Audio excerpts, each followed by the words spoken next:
Dear audience, welcome to the NT podcast, another episode where we explore the crossroads of science, philosophy, and theology. My name is Nemanja Jurisic. Today we are diving deep into one of the most fascinating and controversial areas in contemporary metaphysics, the challenges that infinity poses for causation, time, and possibility. And of course, on some theistic arguments. So, to help us unpack this rich terrain, we are joined by Troy Dana, philosopher, writer, and host of the YouTube channel Friction, where he interviews leading philosophers on some of the most difficult and intriguing questions in the field. So that makes him the perfect guest for today's discussion. Troy, welcome.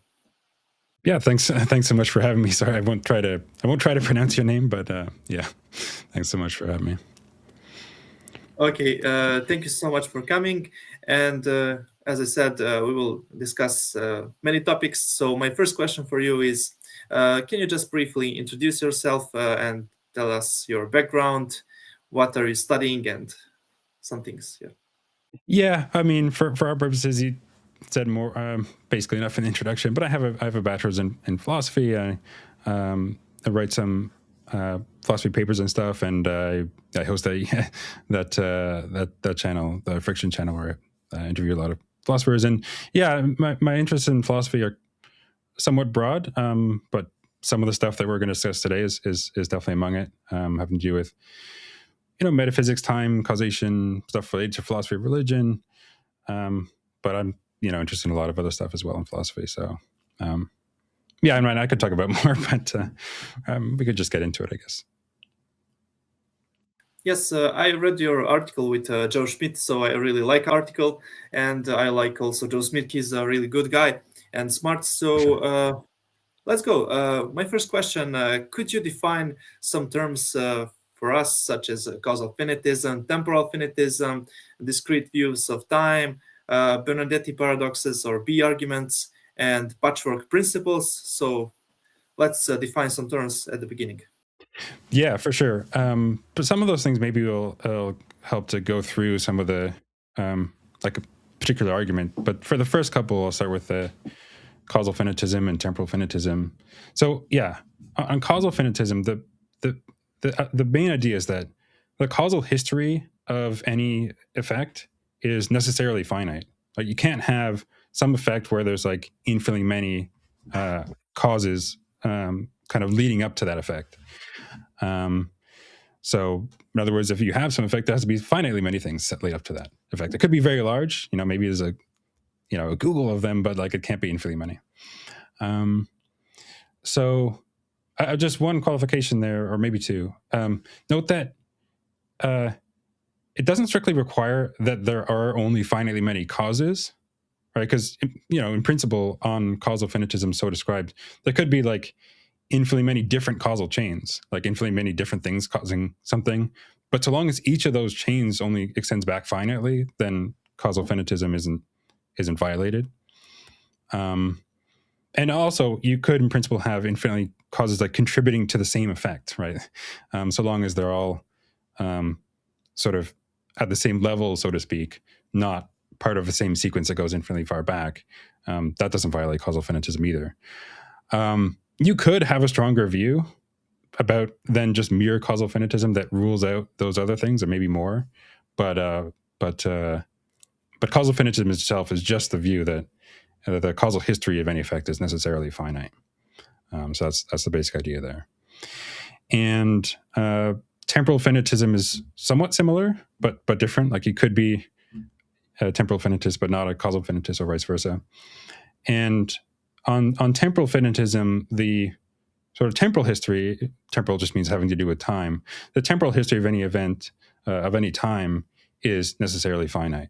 So, in other words, the past has to be finite. It couldn't be that there's an eternal past, leading up to some time. And I'll just leave a couple of quick notes about temporal finitism there as well. You also mentioned temporal or discretism, or discrete views about time. On discrete views, you can only have any interval of time is made up of only finitely many indivisible units of time. So you can't have, in other words, infinitely many instants, for example, between one time and another. It's only broken up into finitely many sort of individual parts. You could state that a little bit differently, but that's the basic idea. Time is discrete, in other words, and that's different from temporal finitism in the first sense, which just says that there's every temporal history is finite in extent. So yeah, I mean, there's other things I could say here, like the temporal finitists. They may want to qualify their thesis to given certain views or certain potential ways the time could be.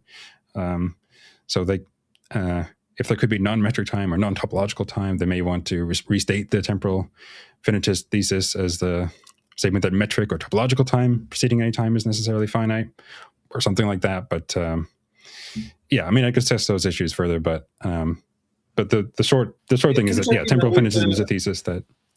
Yeah, sorry. Can I jump in with a quick question? Can you be temporal finitist and think that topological time is infinite and metric time is finite?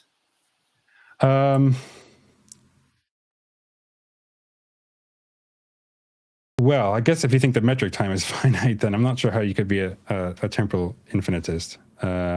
If you think that metric time has to be finite, yeah, I think that would commit you. I guess that would commit you to a sort of temporal finitism. But you might have to say something. You might want to say something more about what's going on for non-metric time, if there could be some non-metric time. But yeah, I'm not sure. It's not something I've really thought about it that much. But yeah, just continue with the definitions. Yeah, but just to sum up on temporal finitism, that's basically just the idea that the temporal history of any time or event is necessary. It has to be finite. You can't have an infinite history, temporally speaking. And then Benardete arguments, and then Patchwork principles, stuff like that. Is it what you wanted to bring up next? Yes. What are those terms, at least? Then we can discuss more. Yeah, well, it's probably best to bring up what like a Benardete paradox is first, and that was discussed or introduced, as far as I know, first by Jose Benardete in his 1964 book Infinity, an essay in metaphysics. And there's two basic features that characterize Benardete paradox. I know we'll probably discuss this in further detail, but the first characteristic is that there's a sequence of things that has no first member. So it's kind of like an unbegun sequence in some sense. I don't necessarily mean first in a temporal sense. That could be ordered in some other way that's not necessarily a temporal ordering, but they're ordered in some way where there's no first member of the sequence. And the second characteristic feature of a Benardete paradox is that each member in that sequence satisfies a particular condition if and only if no earlier member in that sequence does. So, you could imagine a sequence of, well, maybe I'll get to an example when to explain it. But the point is that if there's a single sequence that satisfies both of these conditions, it turns out you get a paradox. It's actually inconsistent, strictly speaking, and that was pointed out by Nicholas Shackel in his 2005 article, how that's the case. But I think it was known long before that, at least since Benardete, that this was a paradox. And so that's the basic form of it, and I'll probably explain it a bit further to make it more obvious what sort of situation this is with an example as we carry on. So yeah, I was thinking here I could explain a version of it expressed by Robert Koons, and then how he uses that to argue for temporal finitism and to some extent causal finitism as well. I mean, is that fine? What do you think? Yeah, let's go with Koons' version. He's really popular in this discussion, so Can you explain his version of Grim Reaper paradox? Yeah. So if people have heard of it, they've probably heard of the Grim Reaper paradox. And his first article on this was from 2014. The title was something like "Revenge of the Grim Reaper" or something like that. Infinity, something like that. I forget what the title was exactly, but it's an interesting article. And there, he sort of invites us to imagine that there are infinitely many Reapers. You could modify it slightly, but I'll just give a basic exposition of it. And each of those Reapers is able to carry out a particular task, right? So each is given some time, and if a particular person, we'll call him Fred, is alive at that time, it kills Fred. That Reaper kills Fred, right? So we also suppose that Fred remains alive unless killed by a Reaper. He doesn't get killed by something else. And if he's killed by a Reaper, then he remains dead. He doesn't magically resurrect or something. So all this is fine so far, but now we suppose that their times are ordered in a rather interesting way. So the times at which they're allotted to kill Fred if he's alive at that time. One of them is assigned to 12:30, another to 12:15, another to 12:07 and 30 seconds, another to 12:03 and 45 seconds, and so on, sort of so that we have the time between the successive Reapers going back towards noon. So in general, the Reapers are assigned to the negative n hours past noon, one Reaper for each natural number n. So what's interesting about this situation is that, well, first, we're going to have the infinitely many Reapers assigned to infinitely many different times, each getting closer and closer to noon, but there's no first one, right? They'll keep getting, in a sense, they keep getting closer to noon, but there's no first one at or after noon. And also, it satisfies that second condition that I mentioned before. Right? So we suppose that each of them kills Fred only if none of the earlier ones do. If and only if none of the earlier ones do. So it has that sort of at if and only if nowhere before condition satisfied. And it's unbegun since there's no first one in the sequence.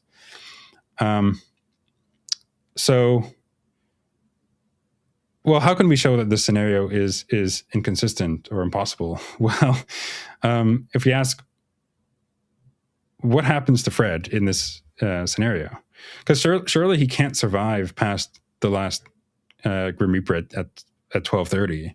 Because if he was alive at that time, that Reaper would kill him, right? So some Reaper will kill him. But suppose that some Reaper kills him. Well, if some Reaper kills him, then he was alive for the previous Reaper at the previous Reaper's time. And by the description of what the Reapers are tasked with doing, if he was alive at that time, then that Reaper would have killed him. So he couldn't have survived past the previous Reaper. So it can't be that any particular Reaper kills him because he would have already been killed before that. So it seems like we can show that both that he can't, that he has to be killed by some Reaper, but also that no Reaper can kill him. And that seems to be, well, that's a paradox. It's just not possible that he's both killed by some Reaper and not killed by any Reaper. And so would you say it's impossible, or is it just weird because we talk about infinity and maybe that's just something that we expect in infinity? So maybe it's just weird, not impossible. Would you say or no? No, I would say it's impossible. So so there's a couple things to know. A couple of things I added in there. For example, that Fred is not killed by anything apart from a Reaper, and that he's not resurrected magically. Those were to make explicit certain assumptions that you can just derive an inconsistency.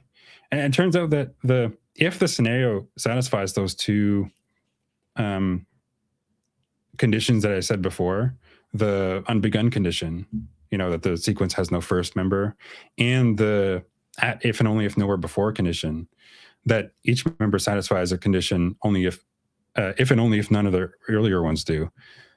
Those conditions are logically contradictory, right? It's just straightforwardly inconsistent to suppose that a single sequence satisfies both of them. And so it's not just that it's weird. If the given sequence with the Grim Reapers satisfies both of those conditions, it's logically contradictory, right? So I don't want to say that it's some weirdness that arises from infinities. It's just straightforwardly a contradiction. Okay, so how does these things have anything to do with discussion about God and theism and Kalam argument? Can you explain what is the connection between all these terms and things? Right, good. Yeah, because you might think that if you, okay, great, this is a paradox, this is impossible, you can't have a sequence like this. What follows from that? Okay, we just can't have a sequence of Reapers, carrying out that task. You might just think that that's impossible and that's it. That doesn't bear anything on what sort of causal sequences generally are possible, or temporal histories are possible, or God or anything like that. But the way Koons uses it in his in this paper and in subsequent articles, 2017, 2020, and Proust and others have made analogous arguments. I think Jacobus Erasmus, Laureano Luna, some others. The idea is something like this.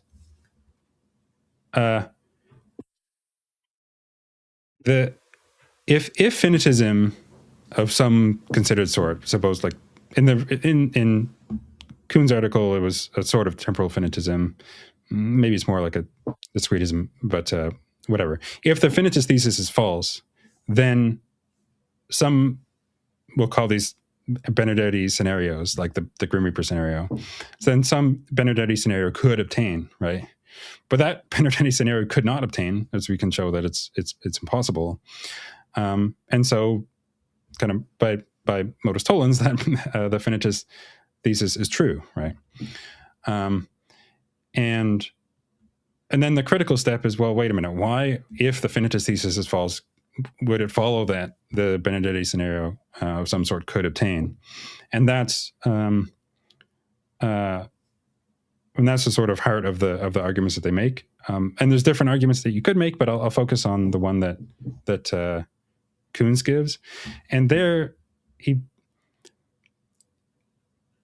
so there's three main steps to his argument, right? First, he supposes that the Grim Reapers we describe, they're possible individually, right? You could have a Grim Reaper with that kind of power and disposition to kill Fred if he's alive at some time that it's allotted, right? And second, the infinitary patchwork principle is true, and I should take some time to explain what the patchwork principle is and what the infinitary version of it is. I'll get to that in a second. I'll just list out the conditions and then the assumptions to his argument and how that is meant to support the conclusion. And the third assumption is that that power and disposition that the Reapers have, to kill Fred at some time, that's intrinsic to the Reapers, and I'll have to explain that too. But the point is that from this, we can infer that, well, if there could be a sort of space-time to house Reapers ordered in this way, you could have, this unbegun sequence of Reapers with that power and disposition. And so that would realize the Benardete scenario, the Grim Reaper scenario described before. And in the paper, he describes and as I said just now, he describes the Reapers as their times as comprising smaller and smaller, intervals, getting closer and closer to noon. But you could do the same thing. You could set up another version of it where they're spread out over intervals of equal duration, like one per day, and use the same thing to sort of same reasoning to rule out infinite past. But just broadly, the basic structure of the argument is: look, if the finitist thesis were false, right? If temporal or causal finitism were false, Koons puts it in terms of temporal, but similar arguments could be made with causal. Then you could have a Benardete scenario, and he uses this patchwork principle and stuff to infer that. but you couldn't have the Benardete scenario, so the finitude thesis is not false. That is, it's true. So that's the basic structure, and then I'll just explain what the patchwork principle is, at least roughly. So it's the patchwork principles are principles of modal inference. So they enable us to infer possibilities, infer which things sort of could be the case. So roughly stated, if two things are possible separately, maybe you could have something existing at some location, at some world, right? And there's another way the world could be where there's something else existing at some location at that world. Well, if those things are possible separately, a patchwork principle enables us to, or licenses us to infer that they're possible together, sort of at the same world in some arrangement, So if we can imagine that this desk possibly exists, there's some world where this desk exists, and then there's a possible world where this cup exists, then you can infer that there's another world where they exist sort of together. I mean, it turns out that the actual world is also one such world, but in any case, the patchwork principle enables us to infer that they could exist sort of next to each other. That's sort of a rough statement of it. And then the infinitary version, which the argument uses, is basically the same thing, except you suppose that you have many patches, not just two. Maybe you could have infinitely many different patches of things which are individually possible, and you can infer that there's a world. If you could have a world that could sort of contain them, and this is a kind of critical step of the argument, then there's another possible world that has all those infinitely many patches sort of arranged together at that same world. So from separate possibilities, you can infer that they're possible together. So that's the basic idea of the patchwork principle, and you can sort of see how this is relevant to the argument that Koons makes, because imagine you had all these worlds where you could have a Reaper with that power, just up by itself. It doesn't really matter whether you imagine it as one world with one Reaper or infinitely many worlds. The point is that you could imagine, you could take that patch and either duplicate it or just take them all individually and infer that there's some world where they're all the same world that form a sort of sequence in that way. That's the basic idea of how it's used in that argument. You can infer from them being possible individually to them all being possible together in that sequence. And that's what the infinitary patchwork principle licenses us to infer. Now, I did mention that I've glossed over some details, and one of them is that the patchwork principle, what it preserves from the individual original regions are one thing that it preserves are the intrinsic properties of things that exist at those regions. So, if it's an intrinsic feature of the desk at the first world that it's has a rectangular top, right? Then that's going to be a feature preserved by the desk at the inferred world where there's the desk and the cup together. Right? So it's also going to have that feature at the other world. But just to make this a little bit more clear, it might be an extrinsic feature of the desk that is 10 meters from a door, right? But if you're considering a world where you just patched in the desk and the cup, that desk might not be 10 meters from a door at that world, right? It wasn't sort of intrinsic to the desk at the respective region that it was 10 meters from the door, even if it was intrinsic to the desk at the region that it was that had a rectangular top. A lot more can be said about how we're thinking about intrinsic properties here. I can give, if you want, Koons' somewhat more formal statement of it. He's following some of Lewis's writing on this, at least some of Lewis's somewhat earlier writing. He goes a little bit of a different direction later on, but that's the basic idea anyway. And the point is that we imagine that their Reaper's power to kill Fred or at some time if he's still alive at that time, that's just a feature that they have intrinsically, so that with the patchwork principle, we can infer that at the inferred world, where they're sort of in this, there's infinitely many reapers together in the sequence, they would still have that property. So that's the importance of the intrinsicality assumption. And probably the key part of this that I mentioned briefly, but I should make more explicit, is that one of the assumptions of the patchwork principle is that there is a possible world that with a space-time with the right sort of features, sort of big enough is a loose way of saying it, but you might suppose it really suppose it has the sort of right metric and topological properties to contain the whatever regions you're patching in together. So like, you might say, well, okay, I can infer that there's a world with infinitely many reapers, but if there's not a possible world with enough room to house infinitely many reapers, then that inference would be blocked. The patchwork principle does not license you to infer that. So we assume that there's a space-time that could sort of house them. And the way that Koons' argument goes is that, well, it turns out that if you assume that the finitist thesis is false, then there would be enough room to house them. And then by the patchwork principle and possible reaper and the intrinsicality assumption, we could just infer that there'd be infinitely many reapers, or that there could be infinitely many reapers forming the sequence.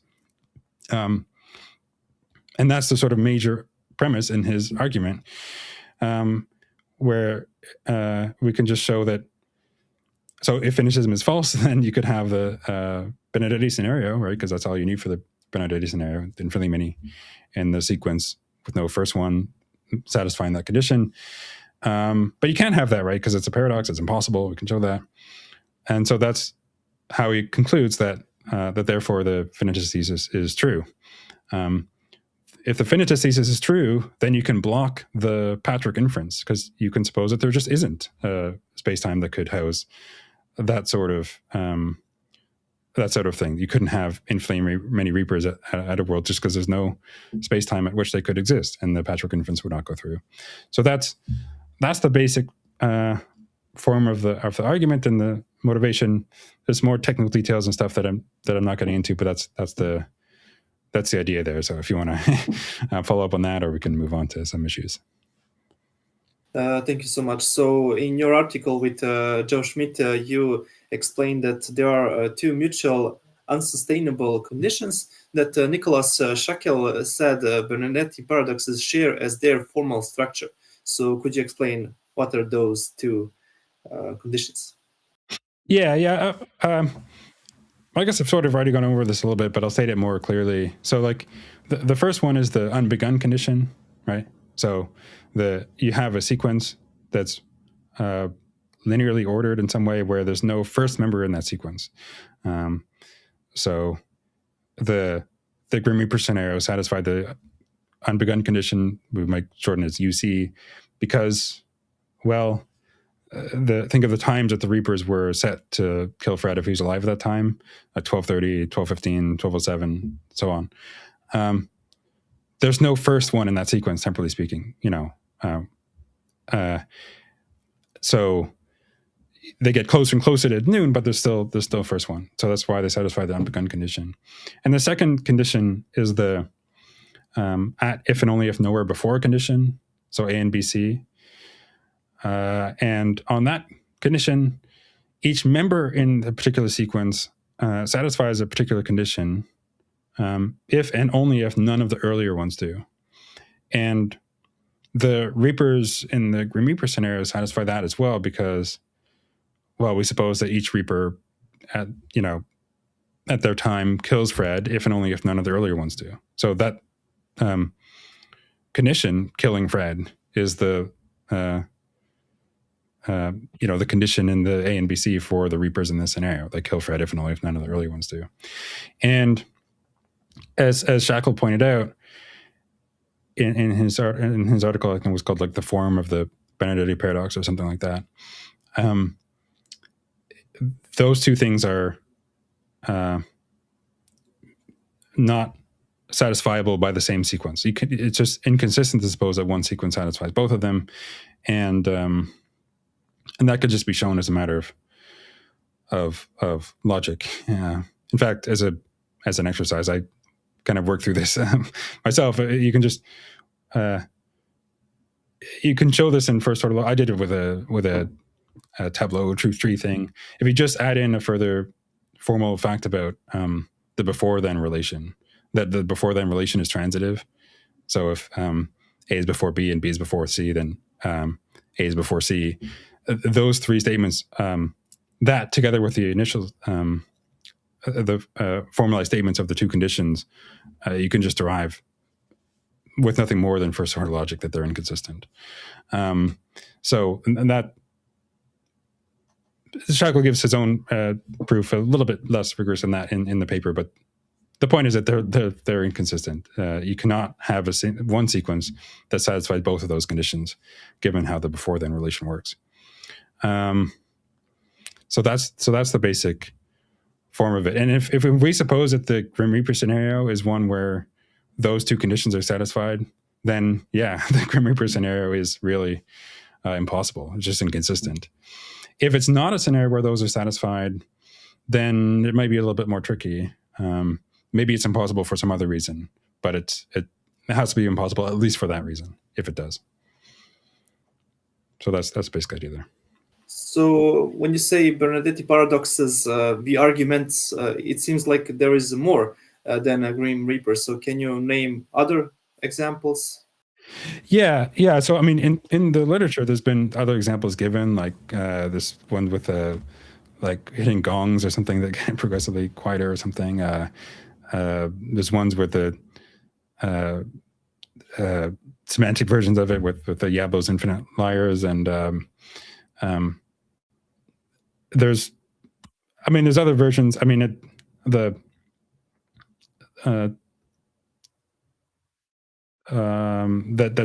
satisfies. I mean, you could fill in whatever you want really for a Reaper, and the task that they're meant to carry out. The relevant feature is just the abstract structure, right? Those two, that it satisfy those two conditions.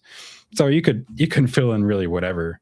I don't think it really matters to explore the other examples that have been expressed in the literature, because I mean, I mentioned a couple, but well, the liar one is a little bit interesting for other reasons, but the point is that if it is something that satisfies both those conditions, then yeah, it's just not possible.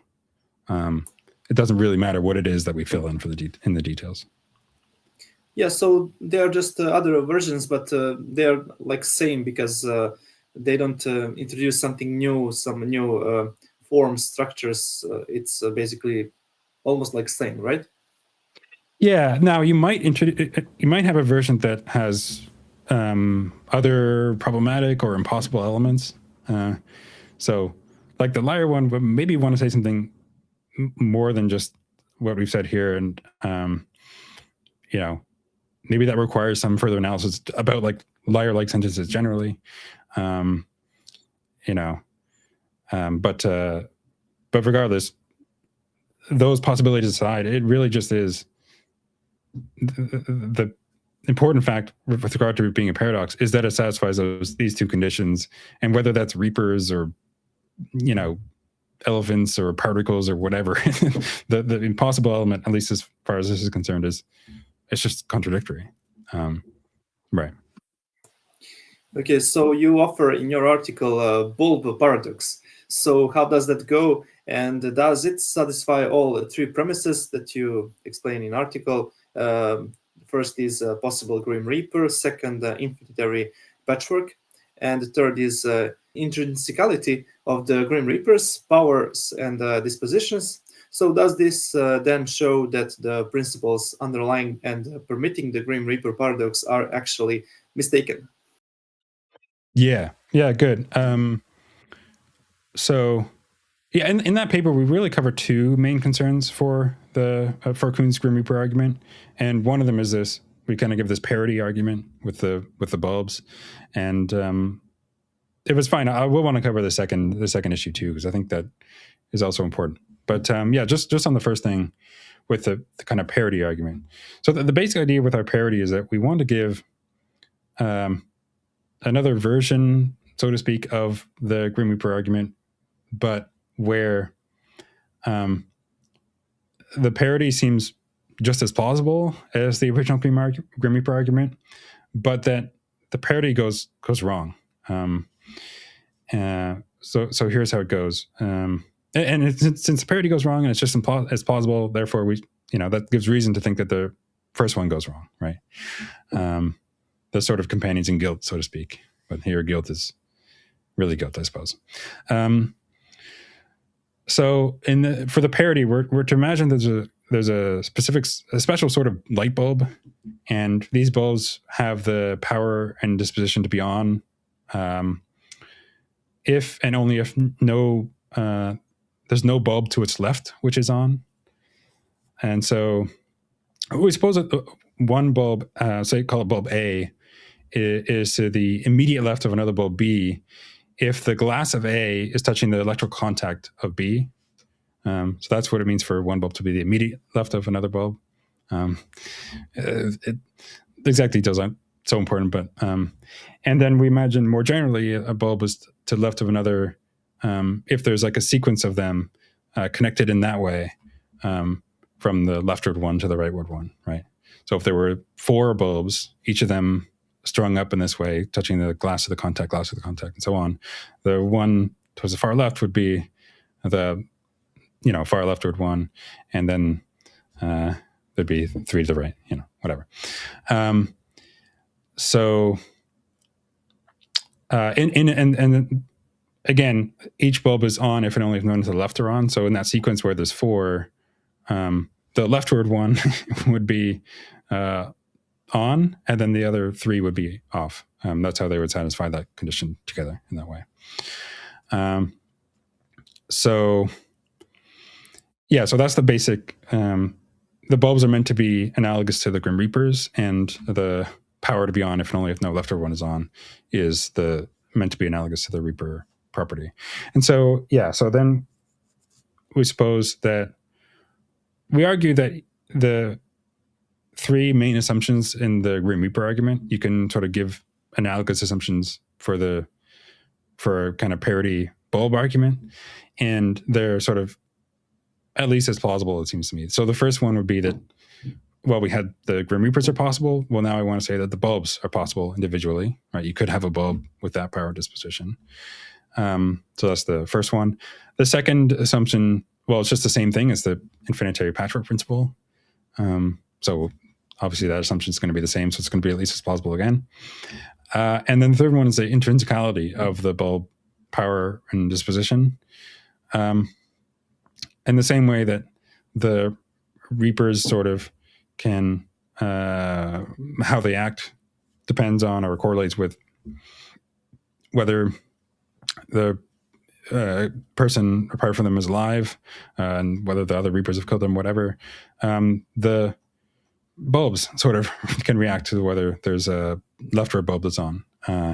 And without getting into too much detail there, it seems like the assumptions of intrinsicality there on a par. I think actually they're both a bit suspicious, but I'll probably get into that. But at the very least, it's not less plausible that the bulb power is intrinsic to them. And so, look, we have the 3 assumptions in the Grim Reaper case, and now we have 3 assumptions here, and these assumptions seem at least as plausible. But what's the problem? It turns out that you can generate a paradox just from those bulb assumptions, not with any further assumptions about, any potentially controversial assumptions about what sort of spacetimes are possible. We don't have to suppose that there could be a infinite history or a continuous time in which these things can be fit. Because I could imagine with the possible bulb and the patchwork principle, instead of patching them together to form a line, we could patch them together to form a loop, right? Imagine they form like a circle of bulbs. What happens in that situation? And note that the 3 assumptions, possible bulb, the patchwork principle and the intrinsicality assumption license us to infer that there would be a world, or that there is a world where you have a circle of these bulbs satisfying their power and disposition. But it turns out that it's actually not possible. There's no state that all the bulbs could be in such that each would satisfy that power. Like, suppose that one of them was on, right? Well, because they're connected in a loop, and because of what it means to be to the left of, connected, touching the contact to the leftward one says the bulb connecting to touching the contact of the next one. A bulb counts as being to the left of itself because there's the loop kind of goes backwards on itself. So if a bulb is on, then it would have to be off, right? Because there's a bulb to its left which is on, that is itself.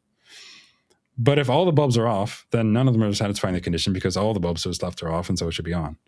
And so in a similar way, not exactly the same way, it's not quite the same as a Benardete paradox, but in a similar way, the situation is actually just impossible, right? There's no way that the configuration could be satisfied where each of them meets realizes their given power and disposition. And so how does this connect to the Grim Reaper argument?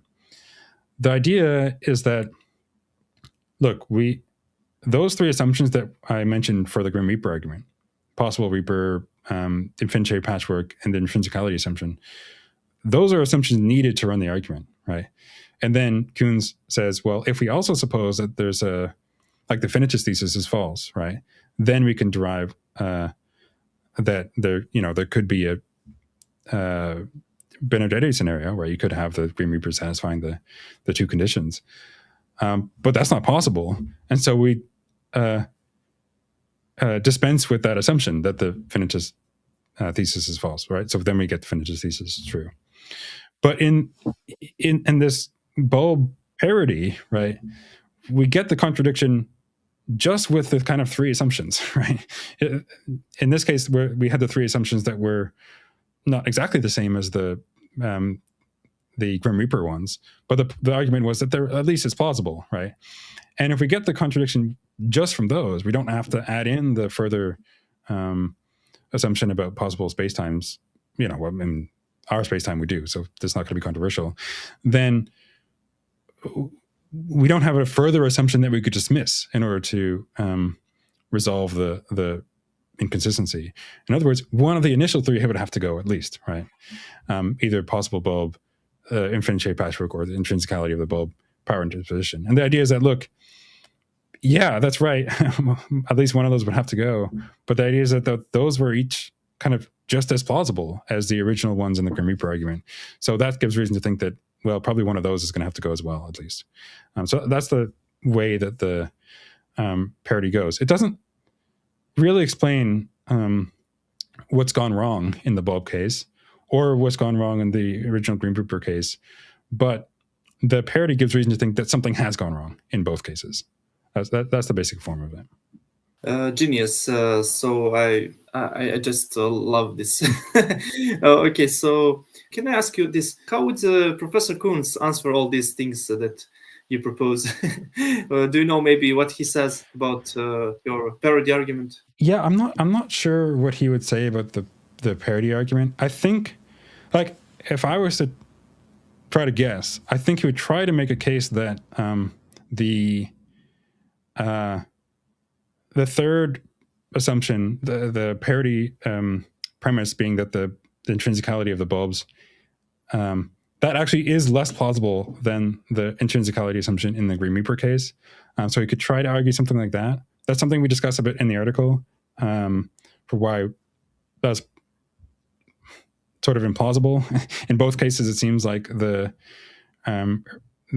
things in question, be it the Reapers or the bulbs, their state is responding to some external state, be it the condition of Fred, or whether other Reapers have acted, or the condition of other bulbs in its environment. Now, as I want to get into, I think we can show that that's a suspicious consequence of both of the arguments. But if I were to guess how he would push back, although I haven't seen him comment on this, that's what he would probably take most issue with. He could also say, that is to say, that the intrinsicality assumption is not plausible in the bulb case, but it like is plausible in the Grim Reaper case. And so that would be one way to try to undermine the parity. But yeah, he could try to argue that the bulb case has some other issue. Maybe the bulbs themselves are impossible for some reason, so maybe the possible bulb assumption is less plausible than the possible Reaper one. But these are both, and among other things that we discuss in the article, and we don't think are plausible. But of course, we leave it open that some case could be made to undermine the parity. It seems like a good argument as far as we can tell. But so that's I think what he would say there. But yeah, do you want me to talk about the other issue with the intrinsicality thing? Yeah, sure. Continue. Yeah. So the second kind of main part of our paper concerns that intrinsicality assumption.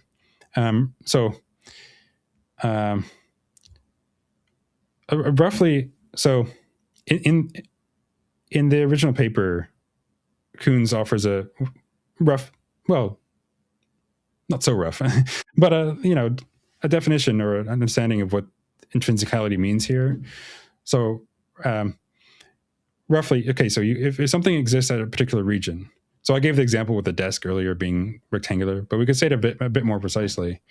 If something exists at a certain region and it has a certain property at that region, that it has that property intrinsically at that region if at every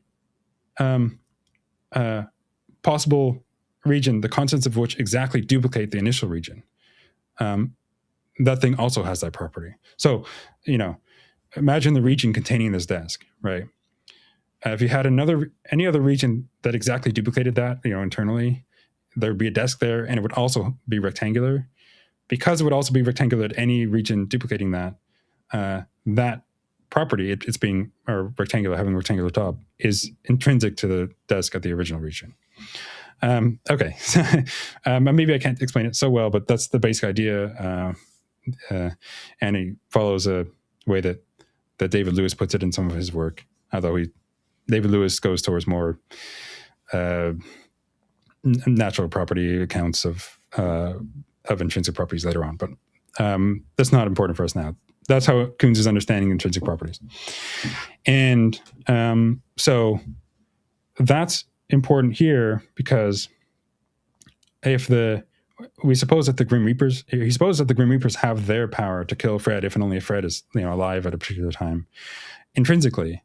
So then when we employ the Patchwork principle, right, you have all these individually possible Grim Reapers. We infer that there's a world with him in the given sequence, right? Because at the original regions, they each had that power to kill Fred at a particular time if he's alive at that time. Intrinsically, they have that intrinsically. When we infer at the inferred patched together world involving all these Grim Reapers sort of in a sequence, each of those Reapers will also have that power, right? Because those regions exactly duplicate the original ones, and at the original ones, the Reapers had that power intrinsically. And because of what it means for something to be intrinsic, they'll also have that power at the duplicated region. So that's an important feature of his Patchwork inference, that they have the feature intrinsically, and intrinsicality works, has this consequence. Okay, so that's just laying a little bit of groundwork here. But I think you can sort of easily show that there's going to be problems, I think, for the intrinsicality assumption as applied to the Grim Reapers. So I like to imagine what should be a pretty uncontroversial Patchwork inference, right? So instead of the infinitely many, let's just suppose there's two, right? Technically, you could even do this with one, but let's just suppose there's two, right?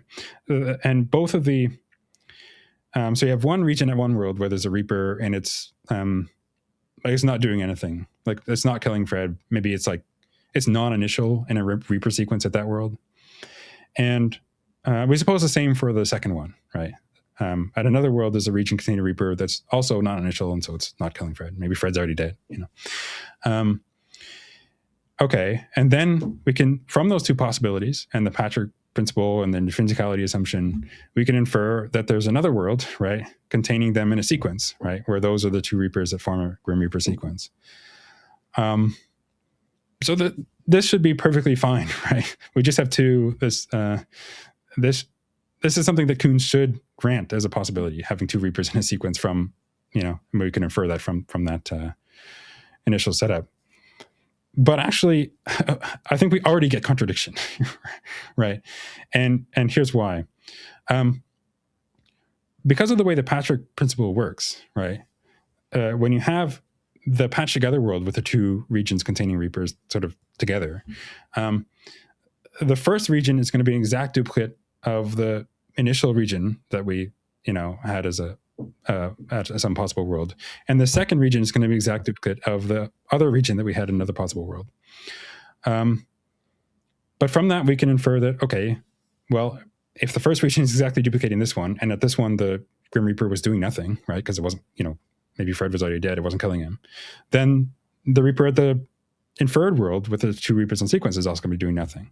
And same with the other one, right? So you're still going to have, you started with two Reapers individually doing nothing. You're inferring that there's a world where they're together in a sequence, both doing nothing. Right? That is clearly licensed by the Patchwork inference. That's what the Patchwork inference entails, that we can infer, right? But on the other hand, if the Reapers had their power and disposition to kill Fred, if he's alive at some time intrinsically, then, well, if they form a Reaper sequence here and there's Fred alive at this world, then the first Reaper should have been killing him at his time, right? It shouldn't have been doing nothing. It should have been killing him. And so from the intrinsicality assumption, we can actually infer that the first Reaper would have killed Fred, not that it would have done nothing. So it seems that both we can infer via the Patchwork inference that the first Reaper would have been doing nothing, but at the same time, we can infer via the intrinsicality assumption that the first Reaper would have been killing Fred. And we could even patch in more just to make sure that at the inferred world, there's not a kind of further Reaper before that's killed Fred, but that's a minor point. And so, well, it can't be both, right? It can't be both of the first Reapers killing him and also doing nothing, right? So something's gone wrong here. And you could think that it's the Patchwork principle or the possibility of the Reapers. But I think, well, there's one additional assumption that might be rejected, but before getting to that, I think it's the intrinsicality assumption, right? What the described scenario actually shows is that you can have a region containing a Reaper such that there's another region that exactly duplicates the first, where the first Reaper has that power and disposition, but the second one does not, right? The second one is, by doing nothing, has not realized that power or disposition to kill Fred, if and only if no early Reaper has, or if he's alive at that time, because it's not killing him, and he's alive at that time, and so it's not realizing that power and disposition. Now, I may be speaking a little bit loosely about having a power and disposition and realizing it, because it could be unrealized power and dispositions. Technically, it's a requirement of the argument that is that what's intrinsic to the Reapers is the realization of the power and disposition, not just the having them. But that's something we explain. I could actually, Koons discussed that in the paper too, but I don't know to get into that now. But anyway, what this appears to show is that, look, if you can have a region containing a Reaper with a particular property to kill Fred if he's alive at a certain time, and you could have another region which exactly duplicates the first, which is what we did with the Patchwork inference, right? We infer that there's another region that's an exact duplicate of the first one, where the Reaper is not satisfying that power and disposition, then that's just what it means for the power and disposition for that property to not be intrinsic, right? It just was, recall, that if it's intrinsic, then every region which exactly duplicates that region where it has that property, it'll also have that property. But here we have a region which exactly duplicates the first, where it doesn't have that property. So it's not intrinsic, right? And it seems to me that there's only one way around this, which would be to reject another assumption that his argument actually requires. And the additional assumption, and this is something I discussed a little bit in the paper, but the additional assumption is that if you have a region with a reaper and another region which exactly duplicates the first, then that other region also has a reaper. You might think, well, that's obvious, right? If you have a region with a reaper and another region that's an exact duplicate of the first one, then it also has a reaper. But that's not immediately obvious, because it might be sort of extrinsic to the region, whether it contains a reaper. So like, I give an analogy in the paper. We give an analogy in the paper where it's just something like, so suppose you have a region with a planet in it, right? And now, part of what it is to be a planet, right, is to orbit a star, right? If it's not orbiting a star, it's not a planet, say, right? Sorry, if it's not orbiting a star, it's not a planet. I forget if I said that right. So now, if we suppose if you have a region just containing the planet, right? Well, you can have another region which exactly duplicates that, where it actually doesn't count as a planet because at this other region, it doesn't count as orbiting a star. And so in that sense, it's sort of extrinsic to the region that it contains a planet. And you could understand Grim Reapers in a way where it technically counts as extrinsic to the region that it contains a Reaper. I don't know if I want to explain that in much more depth, but the idea is that the original argument, Koons' argument, does require that each region which exactly duplicates a region containing a Reaper also contains a Reaper, because otherwise you wouldn't be able to infer the possibility of the Grim Reaper scenario. He'd only be able to infer the possibility of a world containing maybe things which in certain ways resemble Grim Reapers, but you can't infer that they'd be Grim Reapers unless you have this additional assumption. And if you can't infer that they'd be Grim Reapers, then you can't infer, even with the intrinsicality assumption, that they would satisfy that power disposition. So he needs it to be that any region exactly duplicating another one that contains a Reaper also contains a Reaper. And the Reapers have their power disposition intrinsically. And but it seems to me that to get around that problem with the two Reaper sequence, right, which already led to a contradiction, either the intrinsicality assumption has to go, which would undermine the argument, right, or this further assumption that a region containing a Reaper, any duplicate region of that region also contains a Reaper. But if that goes, then that also undermines the original argument. It seems to me that those are the only possibilities, right? And apart from rejecting some other assumption of the argument, like the Patchwork principle or the possible Reaper assumption. But if those are granted, then one of these has to go, because we get a contradiction in just the true Reaper case. Otherwise, and I think you can just straightforwardly show that with these two assumptions and the other assumptions, you get that contradiction. So which one is it? I'm not sure, but the point is that, actually, I would want to say it depends a little bit on how we characterize Grim Reapers. If they have the power and disposition essentially, then if they have it essentially in a way that they necessarily realize it whenever they're in a situation where it could be realized, then the second assumption is false. Otherwise, it seems to me that the intrinsicality assumption is false. And that could be discussed further, but either way, the Grim Reaper argument fails, right? Because one of these assumptions has to be false, at least, if not one of the other assumptions that it needs, like the Patchwork principle or the possibility premise. But since these are all assumptions that the argument needs to succeed, the argument doesn't succeed because at least one of them is false. So that's the basic idea there. Wow, this is really hard. Thank you. Sorry if that's a little bit. Sorry if that's a bit complicated, but it's not little; it's very bit. Okay. So, what are consequences and conclusion of your article? Would you conclude after all this that causal finitism is false, or you are just open and you say that those arguments for causal finitism are not sound and plausible. So what is the exact conclusion of this? Yeah, that's a good question, because that helps to clarify. Yeah, it's the second thing. We're not there arguing that causal finitism is false, right? That's left open as far as our paper is concerned. We just think that this argument, and I would say a lot of other arguments in favor of causal finitism, just aren't good, right?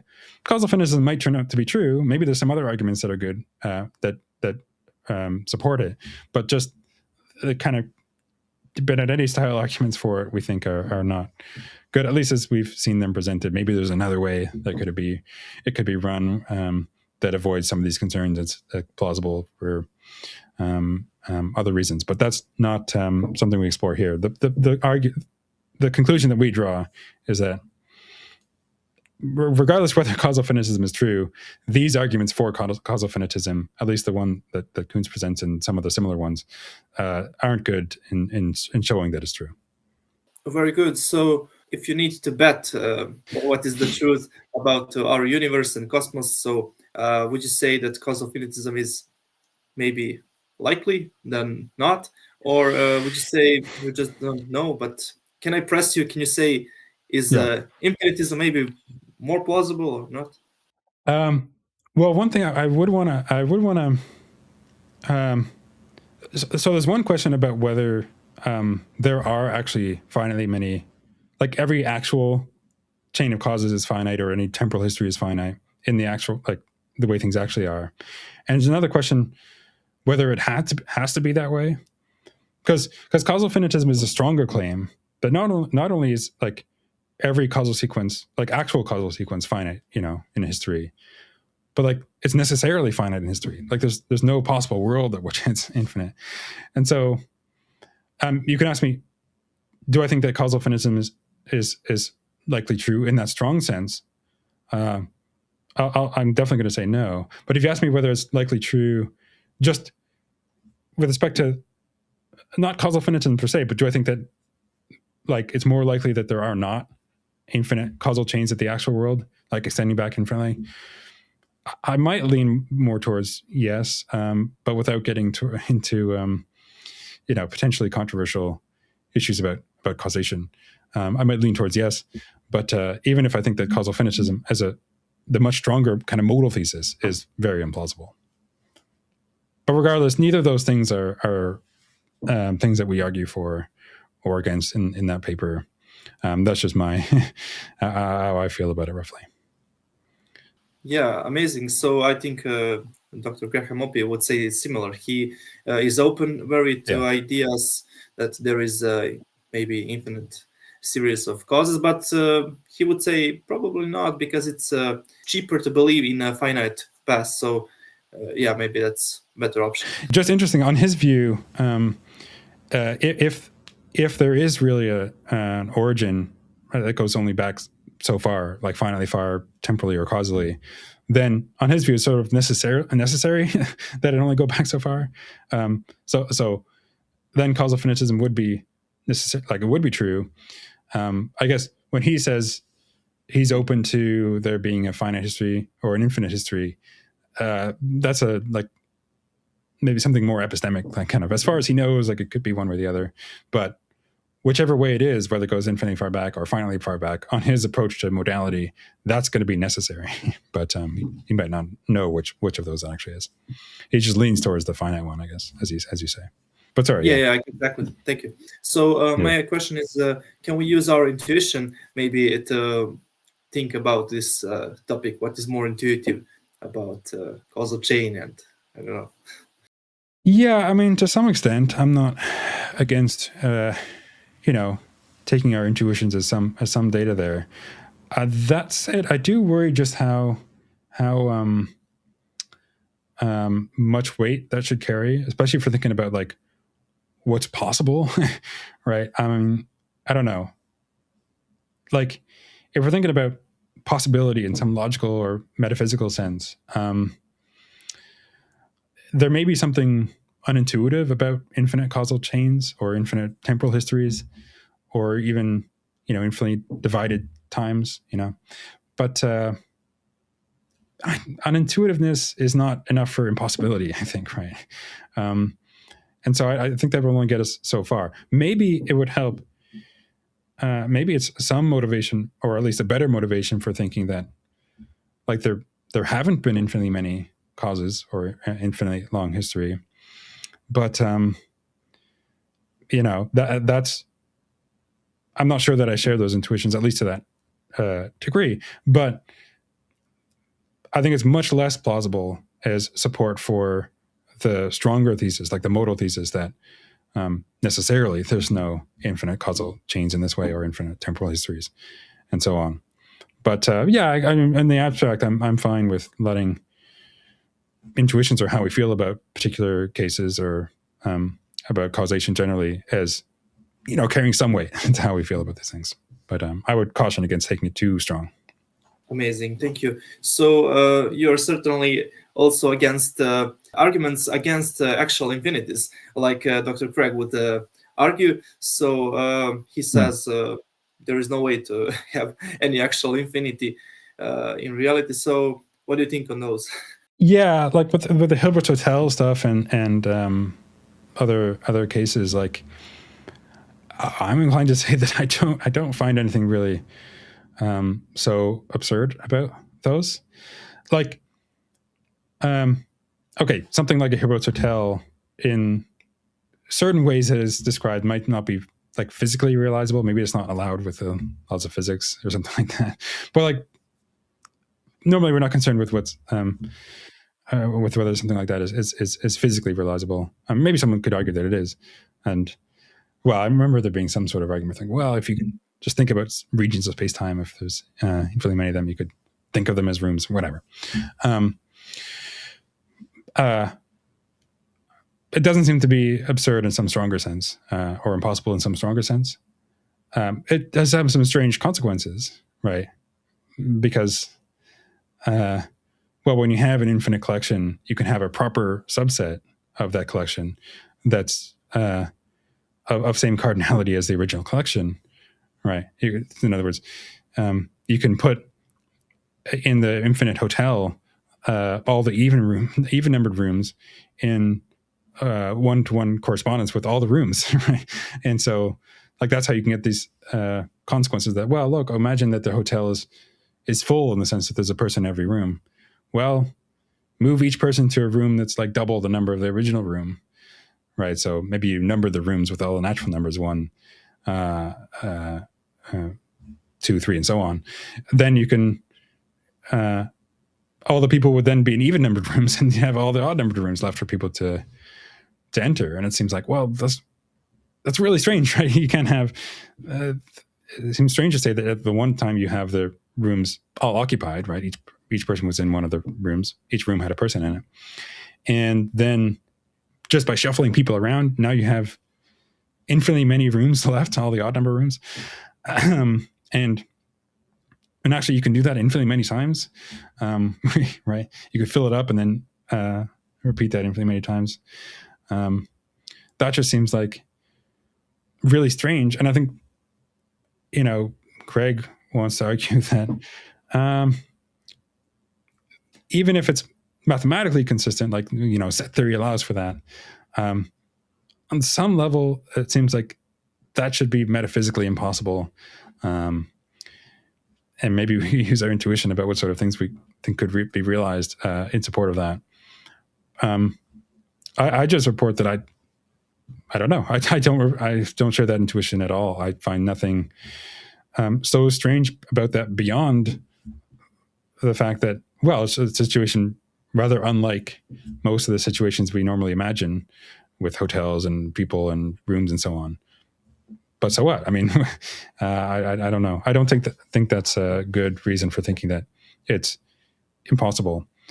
But more can be said in favor of its impossibility. But I'm just inclined to say, as far as I can tell, there's nothing so impossible about that. Now, some people could say that, well, maybe it is impossible, but it's not the sort of thing that, if impossible, rules out actual infinities broadly, or supports temporal or causal finitism. Because you could argue that, well, look, regardless whether that's impossible, it doesn't seem to me that there's any impossibility about having, I don't know, just infinite history where someone's just been clapping their hands every day. What's impossible about that, right? And if that's impossible, there should be some sort of metaphysical or logical absurdity just in that scenario. And it doesn't seem that there being a logical or metaphysical absurdity in the hotel scenario, if there is one, which I don't grant, that implies that there's an impossibility in this one.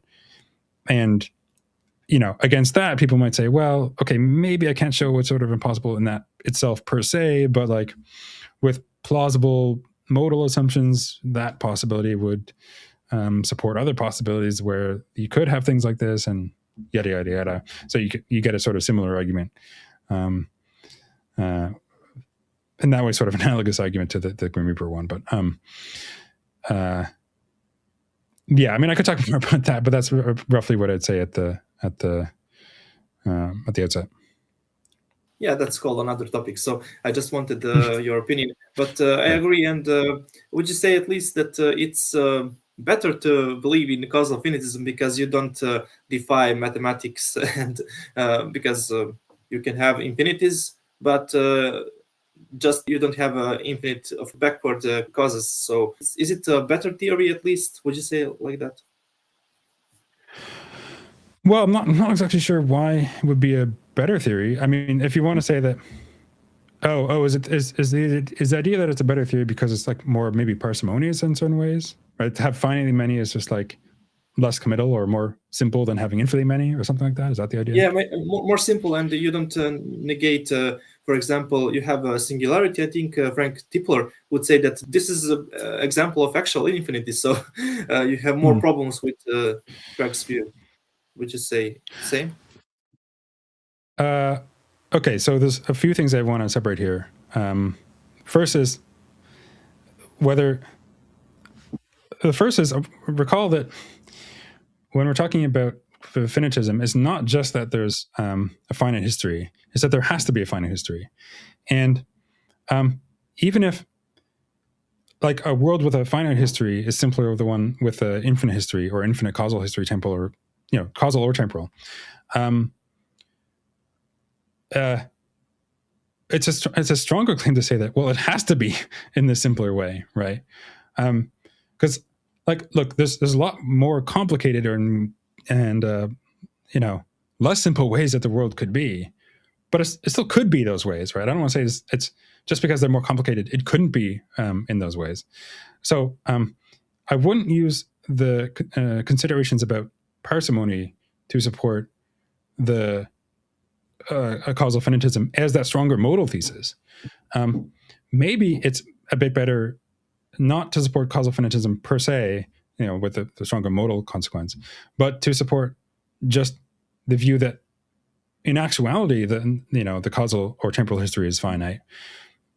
Maybe that's a bit better. I wouldn't, and I'll talk about that just in 1 second, but that support, however good that is, I don't think goes very much, if at all, towards supporting the stronger finitus thesis. Because again, I want to separate how many causes or how much time has there actually been from how many causes or how much time could there be, right? Because even if there's finitely many causes or finite history, maybe that's the way it turned out to be, we might still think that there could have been an infinite history. Things could have been more complicated in certain ways, and less parsimonious in certain ways. And I don't, and so that would still violate causal finitism, right? Causal finitism would still be false, even if the number of causes or the amount of time has been finite. And I don't think the considerations about parsimony go very far to supporting the stronger finitus thesis.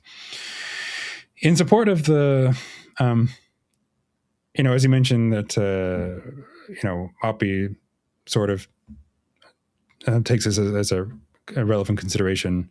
It's more simple. It's more parsimonious to have, if you could account for all the data, have finitely many, a finite history or finitely many causes than just an infinite one. Sure, that's maybe some consideration in favor of that, but I still wouldn't take that too strongly in support of the view that there've been finitely many causes or finite history, because to me that just seems like kind of mostly an open question, and primarily a question of like physics and cosmology, and not something that I'm going to take these kind of theoretical virtues as carrying so much weight on. It's not like I'm going to just say, well, almost certainly it's finite because it's simpler that way. Maybe that's carry some small weight. I would maybe lean towards that, all else equal, but not going to take it too strongly.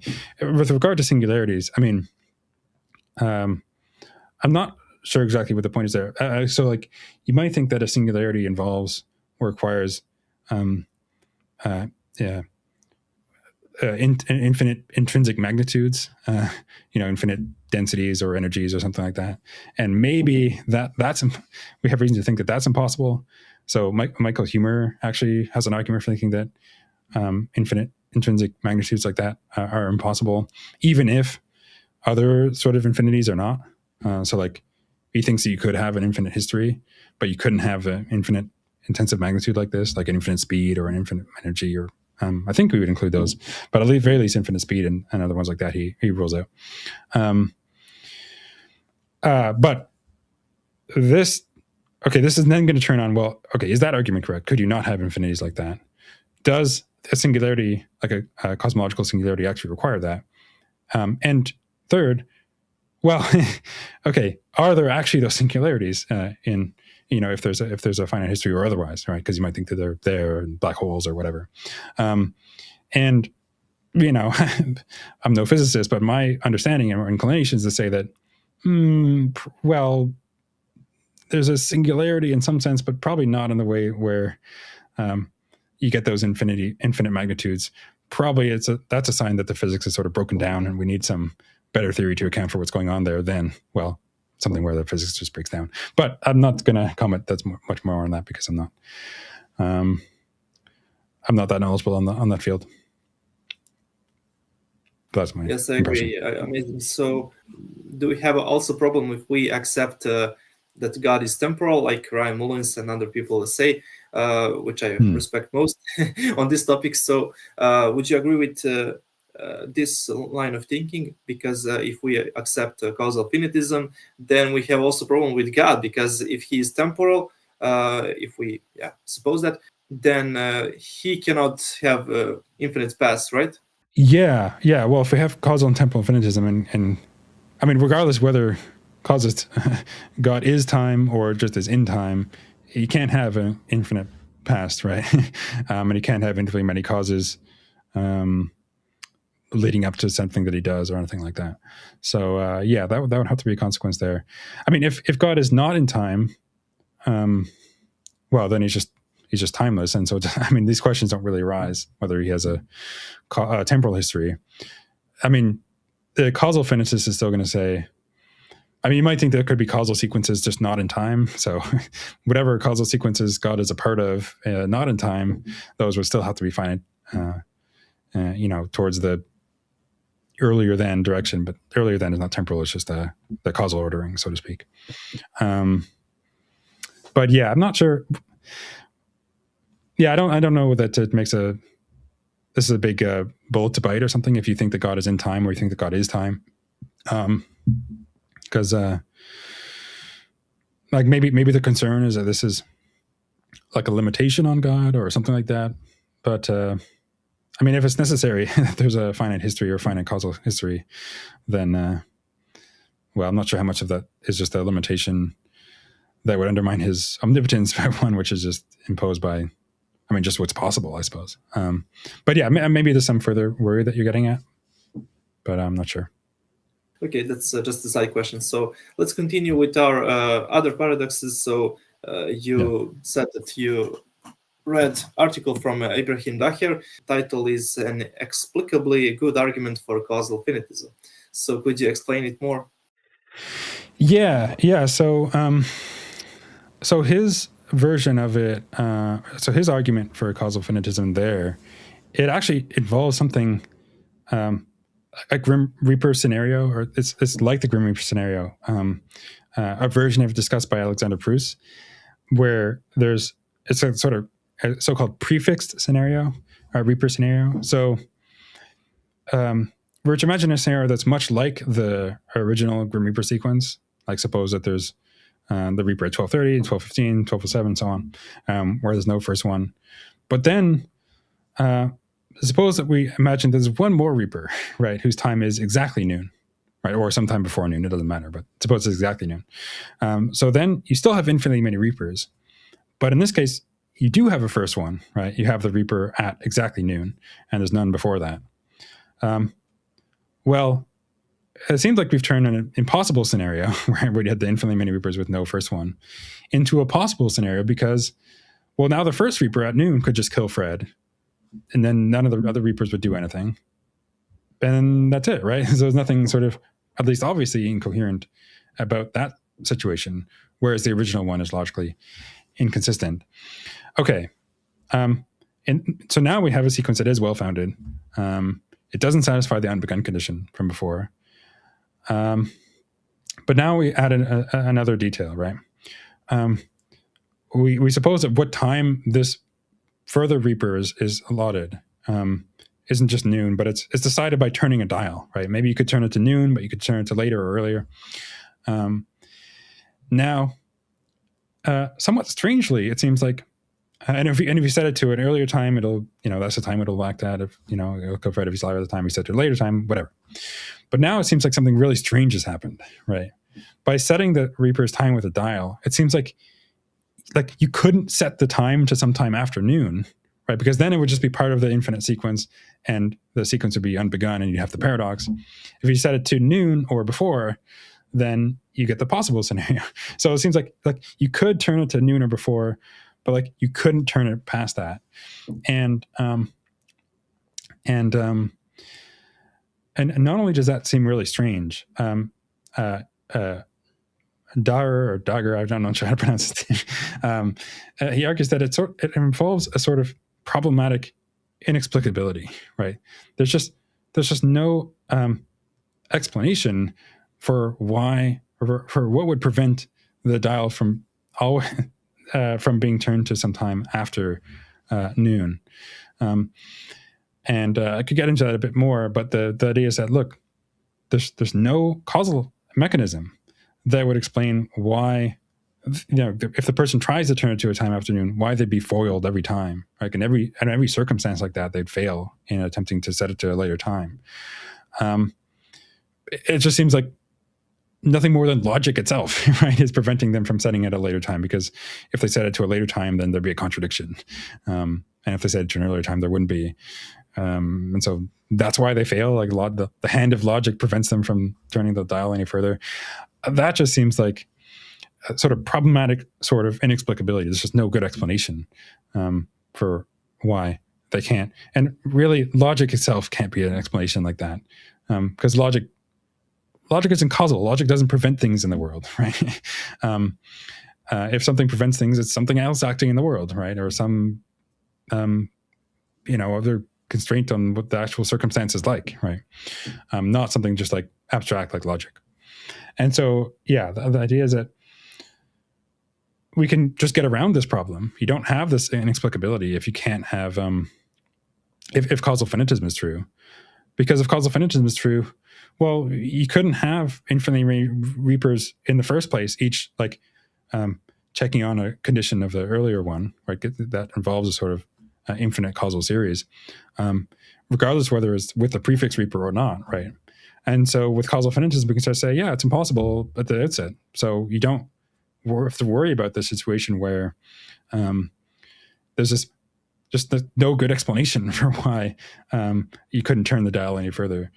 That you wouldn't have that problematic inexplicability because the situation is just not possible to begin with. So that's the basic. I'm glossing over some things, but that's the basic form of the argument that he gives there for thinking that for causal finitism based on this sort of inexplicability problem. Yeah, so I can, if you want, I could get into the issues that I have with that. But if you have any further follow-up questions on the argument, we can discuss that if you want. Oh no, please continue. I just wonder how would you see his article? Is it good because he combines many areas? So maybe it's it's interesting in that aspect. But yeah, continue please with the argumentation. Yeah, it is. It is very interesting. One of the areas that he connects it to that I haven't that I didn't bring up yet either was, well, there's this other paper and connected to this other literature on like time travel. So Yale Leuvenstein, I think that's how you pronounce her name, had this article called "Against the Standard Solution to the Grandfather Paradox." I think that's the title, and there she offers a somewhat similar argument against a certain solution to time travel championed by David Lewis and others that relies on certain inexplicabilities. I can explain that if we want to, but that would require taking a bit of a step back and talking about time travel and the problem. Maybe some people have heard of the so-called like grandfather paradox. Like, well, could you time travel back and kill your grandfather? Well, it seems like not, because then he wouldn't father any children and so you wouldn't exist in the first place to even go back and kill him. But if you couldn't kill him, then like, what's preventing you? Like, if you had a gun there, like, couldn't you fire it? Anyway, we could get into that further if you want. But for now, I just want to talk about some of the issues that I have with the article, with the argument that Ibrahim gives.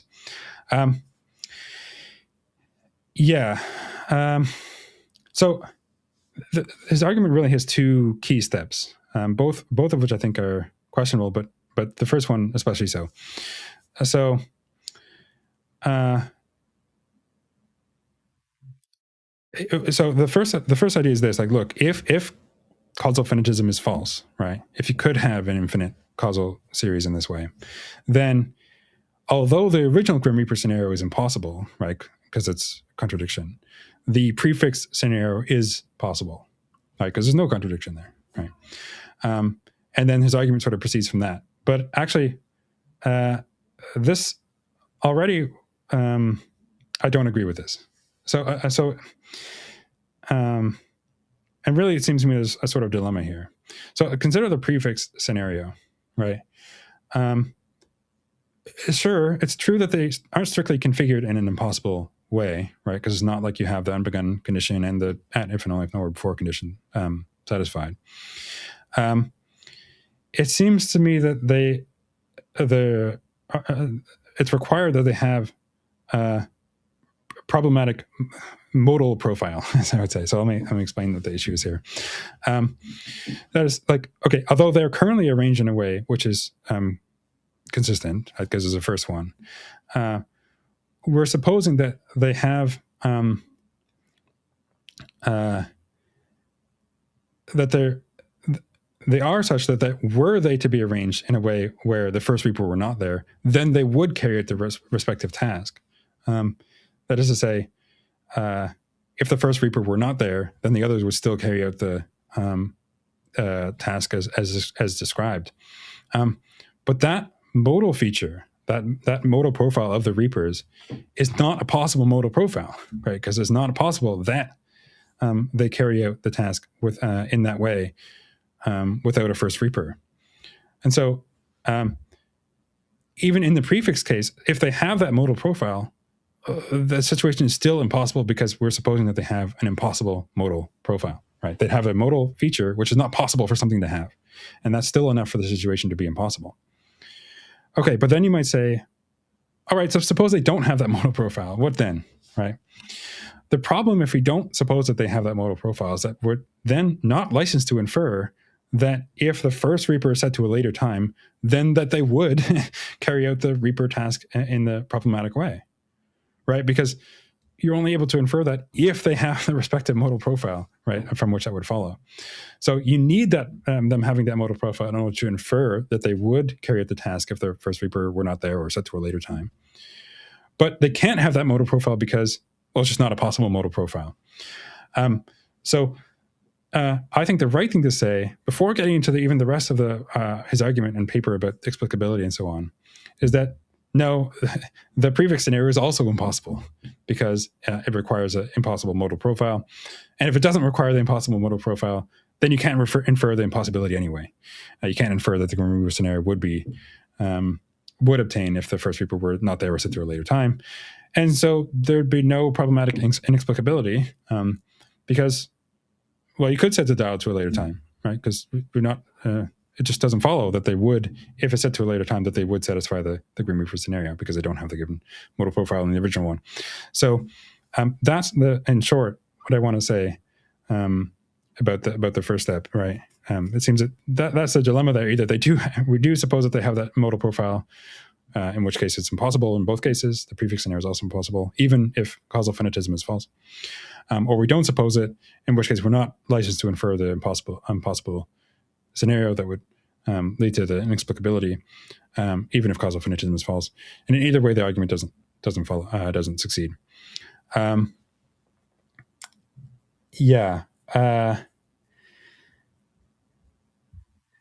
think so. If I recall correctly, Gray Moppy has a paper from earlier this year called Jeepers Reapers, and well, there is more talking about the standard Grim Reaper argument, and but you could think of what he says there as offering a somewhat different reply to this scenario here. So he suggests that the Grim Reaper power and disposition is underspecified, since it doesn't really indicate what a Reaper would do if part of a beginningless sequence of Reapers.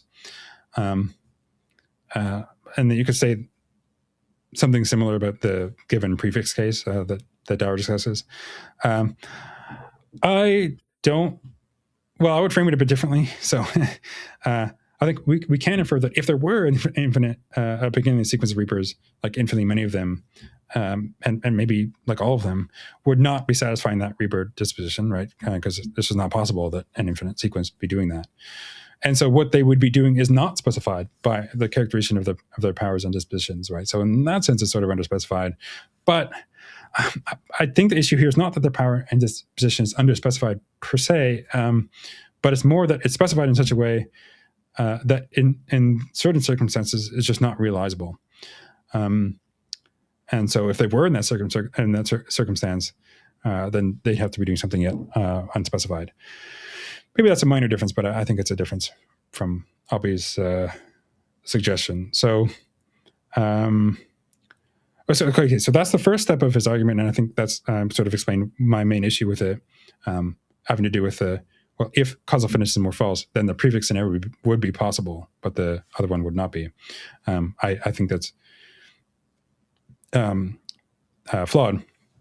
And then I could get onto the second step, but if you want to ask something about that, you can, before we move on. No, just continue, because I don't know really many about his article. I first time I hear these objections, so I don't know how to answer and ask. But yeah, I enjoy. No, it's fine, because I know I can only do so much now to explain it. I mean, if people want to, I do suggest reading the article. It's still a good article, even though I think the argument doesn't succeed. I think it's worth that. It's definitely interesting and worth exploring. But yeah. So anyway, the second step in his argument is concerns his approach to inexplicability. So.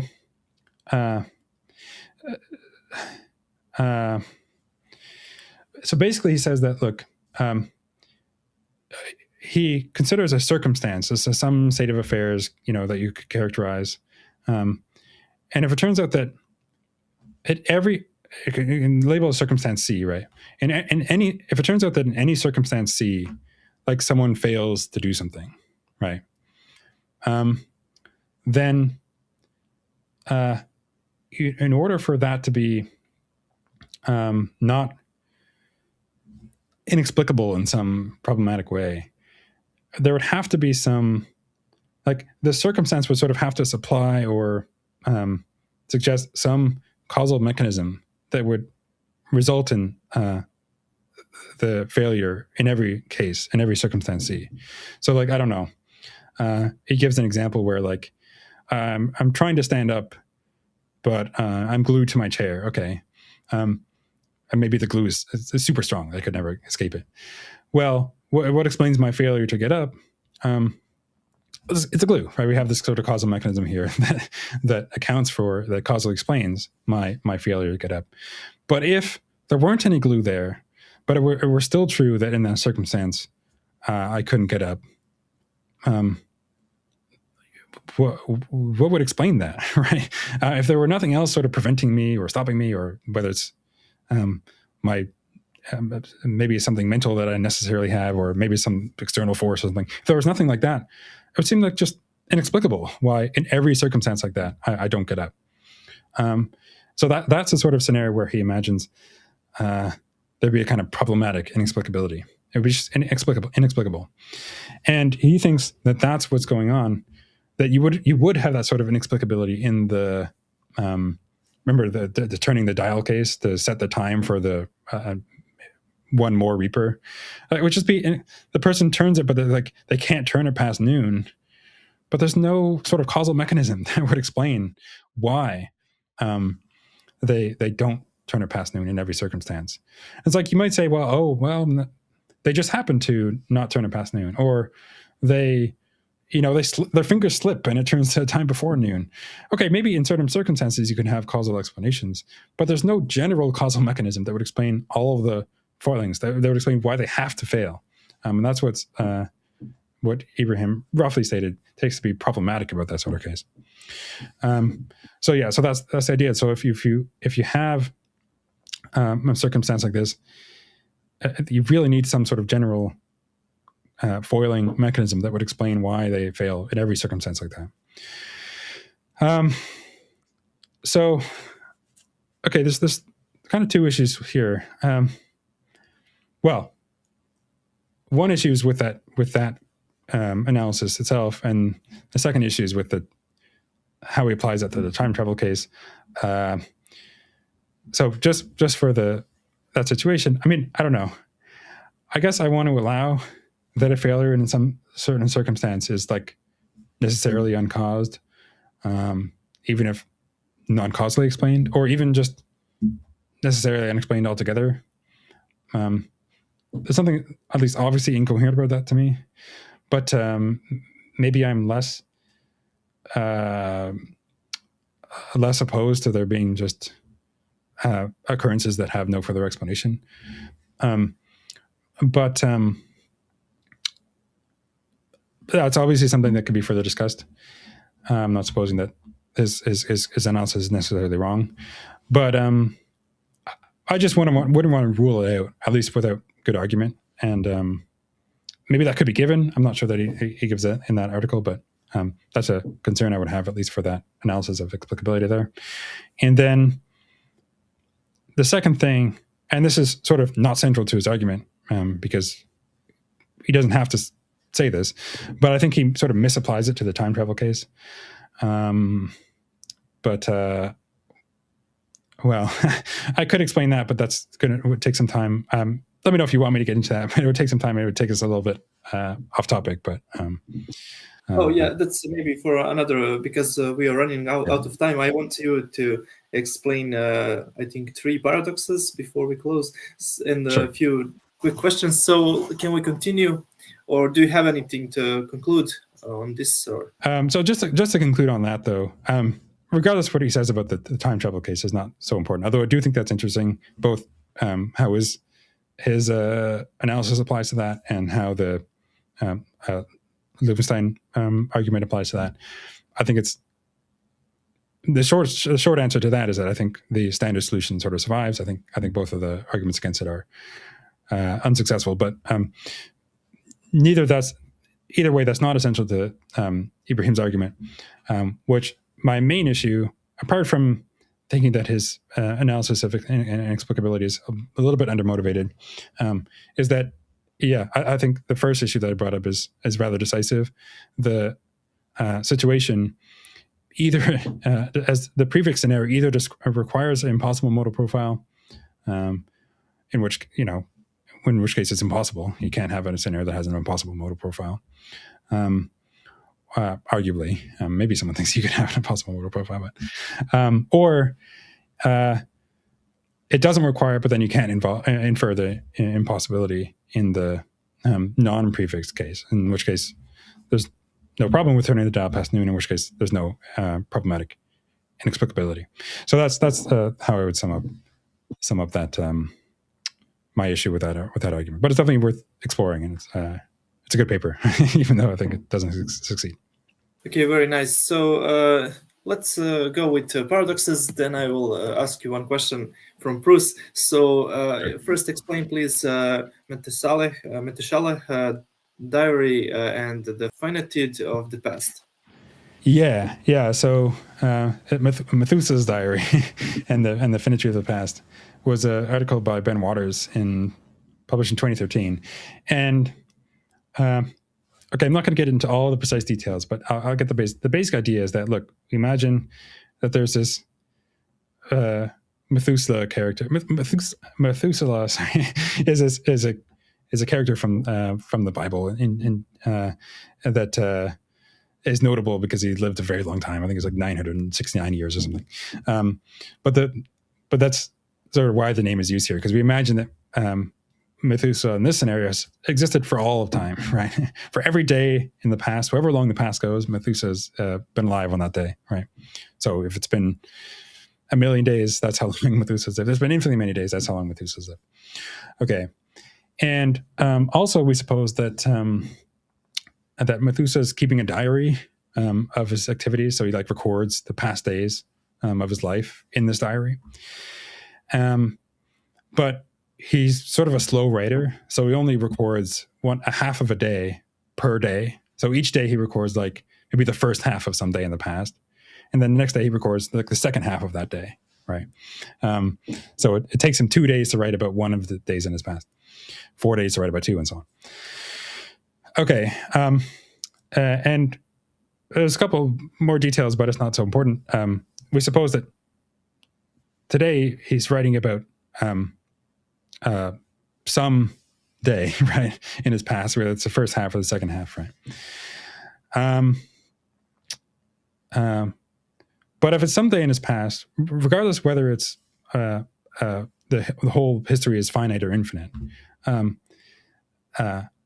if it's some day in his past, it occurred n days ago, right? It's occurred some number of days ago. I suppose maybe it was 20 days ago, whatever. Or maybe it was 2 million days ago. But it can be shown just kind of mathematically that if he's writing about a day n days ago, that he could not have been writing before today for more than 2 n days, because 2 n days ago he would have been writing. There would have been no more days for him to have written about. There's sort of the separation between the day that it is and the day that he was writing about would have met, right? And we suppose that he never writes about the future. He always writes about the past or the day that he's on. And so if he's now writing about a day 20 days ago, as you go further back in time, the separation between the day on which he's writing and the day that he's writing about get closer and closer together until, and they have to meet at some finite time. It turns out it's 2 n days before, if the initial separation is n days ago. But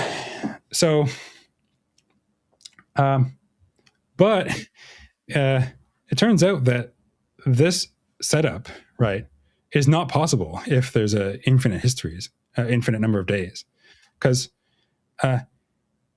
then he'd only have been writing about he could only have been writing for finitely many days, but we suppose that he's on each day writing about days in his past.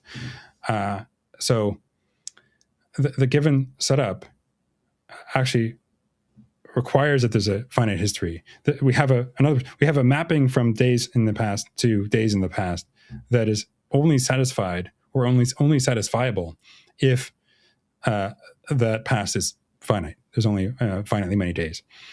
So that's the basic setup, and then the presentation is a bit more. There's a bit more detail to it, but that's the basic setup. And then he adds this further significant premise, which says something like, we suppose that Methuselah's activities here, and Methuselah and what he's doing, that occurs at a logically possible world that shares all the relevant temporal facts with the actual world, right? So there's some possible world in which that occurs, and that world shares like what the temporal facts are like at that world are the same as the actual world. Okay. Again, that's the basic idea. I'm not going to get into the more details of how the argument functions or explain the specific derivation, but that's the basic form, and that's, I think, enough to show or to explain what the problem with this argument is. And the problem is that last assumption, right? The problem is the assumption that occur at a logically possible world sharing the relevant temporal facts with the actual world. Because, well, that's just obviously question begging. It just like builds into the argument that the actual world has a finite history, because we've constructed a scenario which is only satisfied if the history is finite. And then we suppose, well, it occurs at a world sharing the relevant temporal facts with the actual world. Okay, well, we know that if it occurs at some world, it occurs at a world with a finite history. And so if we suppose that world shares the relevant temporal facts with the actual world, then the actual world has a finite history. Okay, but like if the actual world does not have a finite history, then the world, any world at which the Methuselah story obtains, does not occur at a logically possible world that shares the relevant temporal facts with the actual world. And it hasn't given reason to think that the actual history is finite. If we don't know whether it's finite or we think that it's infinite, we should say that we don't know, or we should think that it's not the case, that the Methuselah story obtained at a logically possible world that shares the relevant temporal facts with the actual world. So I just think for that reason, we should not be moved at all by the argument. So I'll give an analogy, sort of parody here that should maybe help explain why this line of reasoning isn't any good. I could just as easily construct a mapping between days in the history that is only satisfied if the past is infinite. Maybe for an easy one, I could suppose that on each day, he writes about what he did the previous day, right? Well, that's a mapping from each day is going to be mapped to the day before, and you can just sort of show that can only be the case if there's the sequence never begins. They have an infinite history of days that he could be writing about. Because if there was a first day, then it would still have to be the case that on that day he wrote about the previous day, but there was no previous day, right? So that is not possible if there's a finite history of days. And so, okay, there's the mapping from days to days in the history. There's a Methuselah story, right? He writes about the previous day on each day. And then if I just add in, well, and this occurs in a logically possible world, sharing the relevant temporal facts with the actual world, then it's just going to follow that the actual world has an infinite history, because that only obtains at a world with an infinite history. And if the actual world shares the relevant temporal facts with that world, then the actual world has an infinite history. But is that a good reason for thinking that the actual world has an infinite history? I think obviously not, right? And the cases are exactly parallel. If the actual history is finite, then okay, the original Methuselah story can obtain a possible world sharing the relevant temporal facts with the actual world. And the infinite parody version cannot, right? But if the actual history is infinite, then the original Methuselah story cannot obtain at a possible world sharing the relevant temporal facts with the actual world. But the infinite version, the parody, can. And he's given no reason to think that it's the former one that's true and not the latter. And so, I'm just inclined to say that we've gotten nowhere closer to thinking that the actual temporal history is finite. It's just asserted that this story, which obtains only at a finite history, with a finite history, obtains at a world that shares the relevant temporal facts for the actual world. Now, I'm inclined to say that both of the stories are possible. I think you could have the finite history where there's a Methuselah that's written on each day in the described way, and you could have an infinite history where there's a Methuselah that's written in the following way. Now, maybe someone disagrees. Maybe you think that one of them is necessary or the other one is necessary, whatever. But I'm inclined to say that both are possible. Which of those has temporal features that are shared by the actual world? I don't know, but I don't think that an argument like this is going to decide that. That's a further question that he's not given reason to prefer his solution. So that's maybe I've gone on a little bit long, but that's the unless he has some independent reason for thinking that the actual the temporal facts of the actual world are such that it's a finite history, then we're not. I don't know why I'd be moved to accept the argument. But if we did have that, then the whole argument would sort of be redundant, because that's what the argument is meant to show. So if we had that conclusion already, it wouldn't get us any further. It would just be another way of saying that the actual history is finite. But that's roughly the argument in my issue with it. Right. So very detailed answers. So I never got those details earlier. So okay, now next paradox: infinite fair lotteries paradox. Can you explain that? And yeah. Yeah, and then how that could be used or has been used by some people to argue for causal finitism. So yeah, for infinite fair lottery. So imagine you're playing a lottery, right? Except that there's infinitely many tickets that could win, countably infinitely many, I suppose.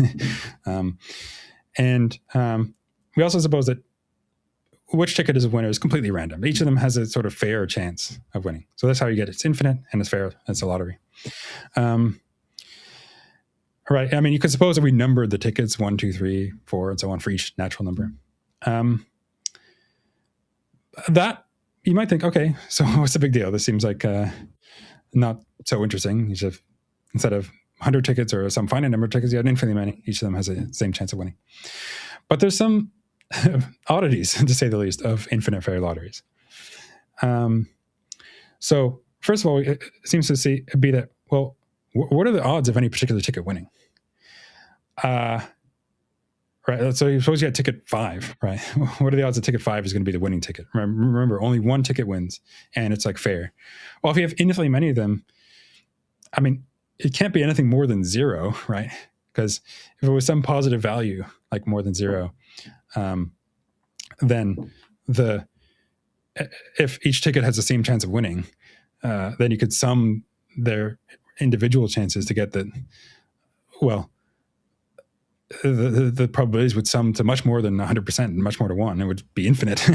And that would violate what's called sort of countable, I guess, would that violate countable additivity or, well, I guess that would violate normality or depending on how you frame it, it's either going to violate normality or countable additivity. It doesn't matter. The point is that it can't be more than 0. But also, it seems like it can't be 0 either, right? Because if each ticket has a 0 chance of winning, then the situation would violate what's called, this would violate countable additivity, which is that if you sum the individual probabilities of events, right, of disjoint events, that should equal the probability of their union. So in other words, if you take the probability of ticket 1 winning, plus the probability of ticket 2 winning, plus the probability of ticket 3, and so on for all the tickets, sum all the probabilities of winning, then you should get the probability of any ticket winning, right? Probably that some ticket would win, you should get from that. But it turns out, well, the probability that some ticket would win is 1, right? We suppose that it's certain that some ticket's going to win. But if we sum all the individual probabilities, well, they're all 0. 0 summed even infinitely many times is still 0. So you somehow have that 0 equals 1, or 0% equals 100%. But that can't be right. So infinite fair lotteries seem to violate certain principles of probability. Countable additivity and normality are, among the Kolmogorov axioms. But okay, we can make the problems even more. We can explore some more problems with them. One, so suppose you had all the even number tickets. Okay, what are your chances of winning? Well, we want to say you have a 50% chance. That's right. You have a 1 in 2 chance of winning if you have all the even number tickets. However, suppose you're also allowed to relabel your tickets. Like if each ticket, you can just write a different number on it, and if that number is the winning number, then that ticket wins. Well, you could divide each number that you have on your tickets by 2, right? So that you had the 2, 4, 6, 8, 10, whatever tickets. Well, the 2 ticket becomes the 1 ticket. The 4 ticket becomes a 2 ticket, and so on. If you're able to relabel them, now you have not just the even numbers, but you have all the numbers, right? You've divided them by 2 to get all the numbers covered now. So now you're certain to win, right? So without getting any more tickets, you've taken a 50% chance to win and turned it into a 100% chance to win. And it's even worse than that, because you could, instead of taking all the even number tickets, you could imagine having all the n numbered, each n tickets, right? Instead of every second ticket, you have every third or fourth or fifth or sixth for arbitrary large n. So you could have every millionth ticket or billionth ticket or 10 to the 5 billionth tickets, whatever. And you could do the same thing, right? You could divide the numbers on your tickets by n, and then without getting any more tickets, take a 1 in n chance of winning, right? And make it a certain chance to win. You can have an arbitrarily small chance to win, and just by relabeling your tickets without getting any more tickets, you can be certain to win. So that seems like a really strange consequence. And also for certain infinite lotteries, so this is one of them, you can change your odds just by reordering the tickets, and that also seems really strange. In those, actually, in that case, you can't even define fairness for the set itself. It has to be for a particular ordering or sequence on the set. But I'm not going to get into that. Anyway, I do want to bring up another way this scenario has been presented. So Koons had a post, and I think he's talked about this. I think Bruce has said something sort of similar, where you imagine that you're facing an infinite fair lottery, right? In this case, a natural number is randomly selected. Natural numbers like 1, 2, 3, 4, 5, integers of more than 1 and above. And that number is shown to you, right? And then your friend is also doing this, playing this game, so to speak. And another random natural number is picked and shown to them, right? So you get a number, they get a number. But you don't know what number they get. They don't know what number you get. And before you look at your number, you're offered to kind of bet against your friend to who has the bigger number, right? If you get the bigger number, you win. If they get the bigger number, they win. And the bet is, it doesn't really matter. The supposed bet is $50, right? And the winner gets a prize of $102. I'll say there's a little, there's actually a sort of positive expected value of playing this game, because if you win, you gain a total of $52. You end with $102. And if you lose only $50, right? So it's supposed that, at the outset, what are the odds of winning? Well, it's 50-50, right? You're both doing the same thing. You both have infinite fair lotteries, and the chances that you would get the larger number it should be 1 and 2, right? So the expected value of playing the game is a half times 0 plus a half times 102, which is $51, right? So you expect to gain $1. Half. Well, if you think of it in terms of what you gain, it's 52 minus 50 divided by 2 is 1. So you would gain $1 on average each time you play this game, and your a friend would gain $1 on average each time they play this game. Okay, so that seems, all this seems fine so far, right? You would play this game, and you'd win half the time. You're roughly, and your friend would win half the time, and you'd gain about $1 each time on average, and so would your friend. That seems fine, right? But now there's a little twist.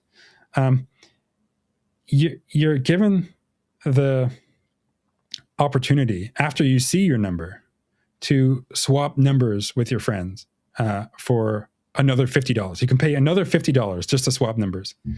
Okay, that might seem crazy. Why would you pay another $50 just to swap number? You both got a number randomly from the natural numbers.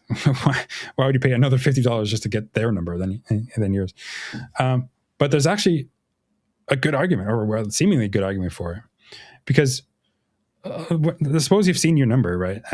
It's some number, probably, I suppose it's probably a very large number, but it's some number n, right? It's a finite number. Whatever number you have, however big it is, there are only finitely many numbers smaller than it, right? If it's 10 to the 10 to the 10 to the 10 to the whatever, it's still a finite number. So there's finitely many numbers smaller than it. But however large it is, there's infinitely many numbers larger than it. And if you think your friend got a number, randomly selected from the naturals, well, it's much more likely. In fact, it's measure one, that they got a number from the larger region greater than your number, then from the finite region smaller than your number, right? They used to think that it's almost certain, right, that your friend got a larger number. And so with that in mind, if you think, well, okay, now that I've seen my number, I should think almost certainly I have the smaller number. And if I update, well, what is the expected payouts if I pay to swap numbers versus if I don't? Well, if I don't, I'm certain to end up down the $50 because I'm almost sure that I have the smaller number. But if I pay the $50, I think I'm almost sure to win. So, well, I'm almost sure to end up with the extra $2. So even though I've spent $50 initially to play the bet and another $50 to swap numbers, I'll still get the $102, which would net me a total of $2. I expect to end it with $2.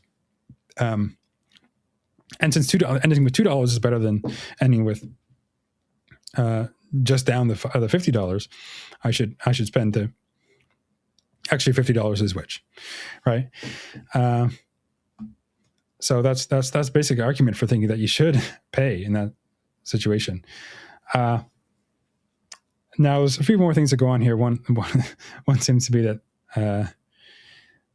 seems to involve a sort of violation of what's sometimes called reflection in probabilistic reasoning. According to reflection, if you think if you're certain that you'll later believe X, in this case, maybe you'll later think that you almost certainly have the smaller number. And if you know now that you're later going to see your number, and you know that if your number is n, you're going to be certain that your number is going to be smaller.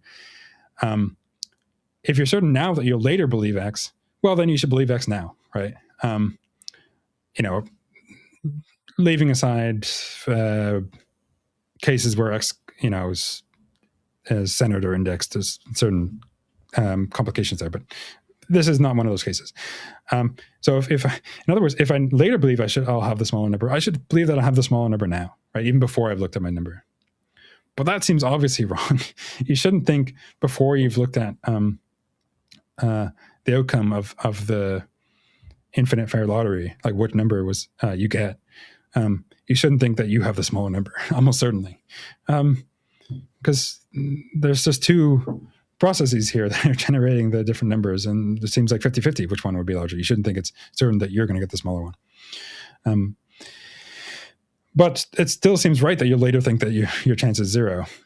So the situation actually does require violating reflection, and sort of accordingly, it requires violating conglomerability.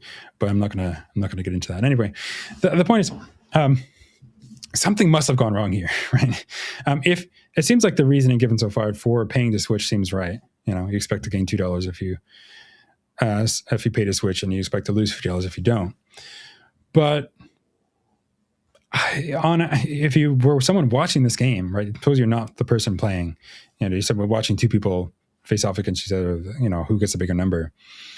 The person who pays to swap every time, they're actually gonna, since they actually do only lose half the time, whether they swap or not, they're actually going to lose about $49 on average, right?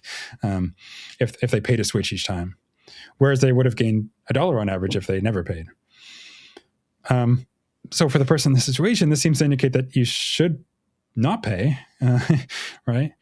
And And you can notice that, your friend could reason as you did, and they should think their number is almost certainly smaller than yours. And shouldn't that kind of symmetry there undermine your motivation for thinking that your number is almost certainly smaller? But on the other hand, I mean, the reason given before does seem right. That if your number is n, then at almost every world where you have n, you lose, right? Because most of the numbers that the other friend could have are larger than n. So the reasoning in favor of the penny swish does seem to survive. Anyway, sorry, I've spent a while sort of setting up the situation and explaining what the problem is. But how does this connect to causal finitism? Well, one response to the kind of absurd scenarios that you get, ostensibly absurd anyway, you get with infinite fair lotteries is just like, you couldn't have them. They're just impossible. And, but one way to avoid them is by rejecting, is by accepting causal finitism, because you could argue that, well, having infinitely many different potential outcomes like this that are fairly chosen, from which you could fairly choose, arguably requires causal finitism or something, causal infinitism, that you could have infinite causal series, or something like that, maybe at least that you can have infinitely many things. So in other words, you can avoid the paradox by accepting causal finitism, or maybe some stronger finitist thesis that you just couldn't have infinitely many things like this, or a setup that could fairly choose between infinitely many options. And if the finitist thesis is true, then all the sort of problems that I've explored, among others, with the infinite fair lotteries, just don't arise, because it's not possible to have that in the first place, right? So that's the idea there. It's like you can. It's sort of similar to the structure of the Benardete arguments, right? You suppose, well, if the finitist thesis is false, then you could have something like this, right? But you can't have something like this, and so the finitist thesis is true, modus tollens. So that kind of a similar structure to the argument here, and you can actually show that, and some have done this, like, well, you can imagine if finitism is false, like suppose causal finitism is false, well, then, I don't know, maybe imagine that somebody was flipping a coin one after the other, right? And they've been doing that for infinitely many times into the past, right? That forms a sort of infinite causal chain with an infinite temporal history. Or you could squeeze it into a finite duration if you can take a non-discrete view. But then suppose, well, okay, one of the possible outcomes, right, is that, well, actually, it's many of the possible outcomes, but it's a possible outcome that exactly one of the flips landed heads and the rest landed tails, because that's just a possible configuration of the coin flips. But then you can think of that, one of them landing heads, the rest landing tails, as like an infinite fair lottery, because you could suppose that you could number the flips, the most recent one being 1 and then so on back. Well, then which of them landed heads is sort of fair? All of them are possible. So which of them is it's like an infinite, a fair choice among infinitely many options? Okay, so that's the idea.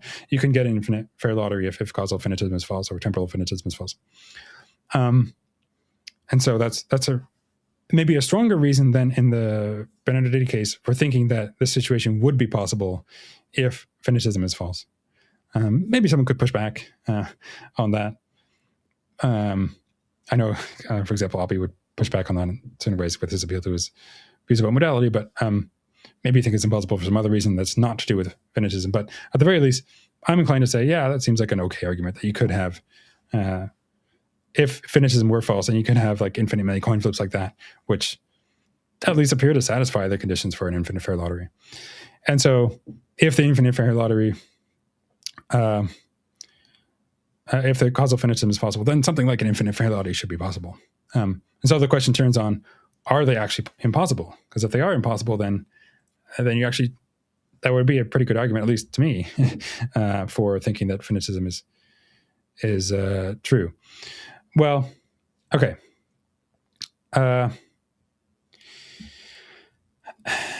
first thing to notice, I think it's not obvious to me that the infinite fair lotteries in general require violating causal finitism or even finitism of some stronger sense. So, like, I don't know. Okay, this is the first option is going to violate another sort of finitism. But imagine that instead of the coins being flipped one after the other, forming a kind of causal sequence like that, suppose they're all flipped at the same time. Well, that doesn't violate causal finitism as described at the outset. There's not any infinite causal history. We don't have to suppose that there is. There's still infinitely many coin flips. So maybe if you can't think there can be actually infinitely many things, then you can't have infinitely many coins.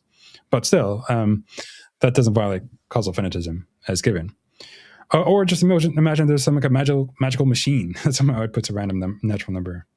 Or maybe God exists and he somehow reveals to us a natural number at random.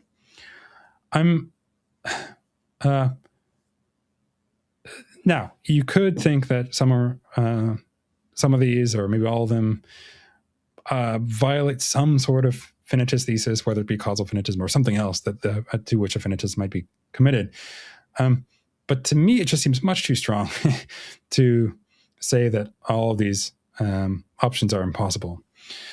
But the other issue, and I think this is more forceful, is that I don't even think that the possibility of any mechanism like this is even relevant.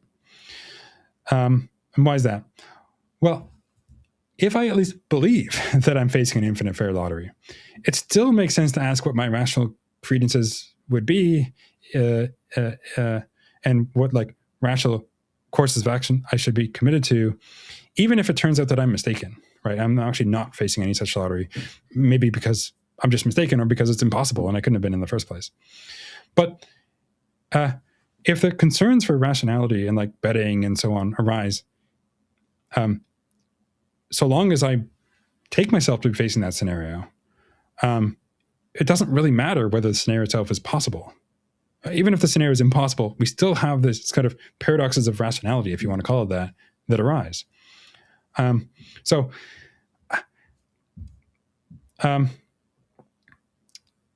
Now, okay, it might be said that, well, but hang on, it's not possible to rationally believe that you're facing an infinite fair lottery because it's impossible or something like that. But against that, first, I don't see why that would be irrational. Even if it turns out to be impossible, I could rationally believe that I'm in a situation that turns out to be impossible. I could rationally believe that I've, proven some mathematical postulate that turns out to be false, right? So it's not that its impossibility rules out my rational belief. But even if it's not rationally believed, I'm inclined to say that when we think about, belief updating, rational decision making, and so on, we can consider what the rational updates and decisions are, even if some of the inputs, like the beliefs and credences I had, weren't developed rationally, right? I mean, if I rationally believe that I'm on the moon, right, we might still consider what I should do or what I should believe, given that belief as an input. Standard decision theories are subjective decision theories, after all. So one of the important figures in the discussion of infinite fair lotteries was Bruno de Finetti, and he made a similar point that, like, look, a rational agent should be permitted to hold uniform beliefs over the natural numbers, right? They should be allowed to think that they face an infinite fair lottery like this. And if the probability axioms like prevent this, or some other commitment like that prevent this, then those axioms must yield. And he suggested replacing countable additivity with finite additivity, which only holds for the finite numbers, and it's not guaranteed for infinite collections. Other people have suggested non-standard analysis approaches, numerosity theory approaches, etc. Not going to get into that here, in part because I'm not an expert. I mean, I could say some things, but I don't. Regardless, I don't have a fully worked out view about maybe the best way to approach these scenarios. But I'll just recap on this then. look, yeah, the infinite fair lottery is very strange. It leads to seemingly very unusual scenarios in terms of what we should expect and what we'd be rationally inclined to bet. But one, I'm inclined to say that causal finitism is not really a good explanation for why they would be impossible if they are, because it doesn't seem to capture all the possible infinite fair lotteries. Two, I'm inclined to say that infinite fair lotteries are possible. Like, I don't know, if an infinitely many coins flipped at the same time, where exactly one of them lands heads, counts as an infinite fair lottery. I think that's possible. And so in that sense, I think infinite fair lottery is possible. That seems really strange to say that, no, you just couldn't have infinitely many coins flipped in that way. And if there is an argument for its impossibility, it's got to be something better than, by my lights, facts about like rational belief or decision making or something like that, or these probabilistic principles. And third, it seems that even if infinite fair lotteries are impossible, that still seems, it just doesn't seem relevant to me here, since the concerns for rational belief updating and decision making still arise, because the inputs can be what the person believes and what they take themselves to be facing, and they can take themselves to be facing, and they can believe that they're facing an infinite fair lottery, even if they're not, and even if infinite fair lotteries are impossible. So with that in mind, I think maybe that will require relaxing certain probability axioms. But as Definetti says, maybe so much for those axioms. So that's a I don't know if I rambled on a bit too much there, but that's what I would say about that. Oh, so I'm impressed by your knowledge. So good job showing all these things. So my question is, how would you rate or view this inductive argument from Alexander Proust? Because if we consider one paradox, that doesn't show anything really about causal finitism. But if we think like this, he says, first premise, scenarios P1, 2, 3, 4, etc., as many as you can count, that are relevant. And he says, let me quote, the greater number of phenomena and the more variety among them, the stronger the evidence. So if we list those paradoxes and say they are impossible because they are paradoxical, second premise, a single version of causal finitism gives an elegant, unified explanation why P1, 2, 3, 4, etc. Are impossible. Third premise, there is no good competitor. And for conclusion, so probably causal finitism is true. So this is, I think, a more modest version, but he wants to say, you can explain all those paradoxes by each, but if you want one theory that is really simple and explain all those paradoxes that are connected to causes in infinite chain in past, so this theory is elegant and simple. What is your answer? Yeah, no, I kind of like that. Except, I don't agree, because like for all these circumstances, for all these scenarios, like okay, the Benardete scenarios, they're just logically inconsistent, and I'm inclined to say, you might also think that causal finitism is true, but we don't need to appeal to that to explain why they're impossible. They're already like logically contradictory, right? And so assuming the contradictions are impossible, that's already enough, right? And for all these other scenarios, like, well, I'm inclined to either say that they're impossible for some reason like that, right? That they're logically contradictory, or you could introduce one that's impossible for some other reason. Or they're just not impossible, right? I just don't see what the motivation is for causal finitism.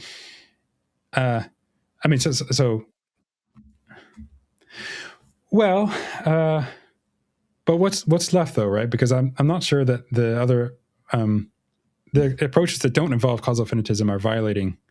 Like, is there anything that's inexplicable? Not going back to the Ibrahim argument, because I don't think there's anything actually inexplicable in that case. So like, what would be left unexplained if we don't go in for causal finitism here?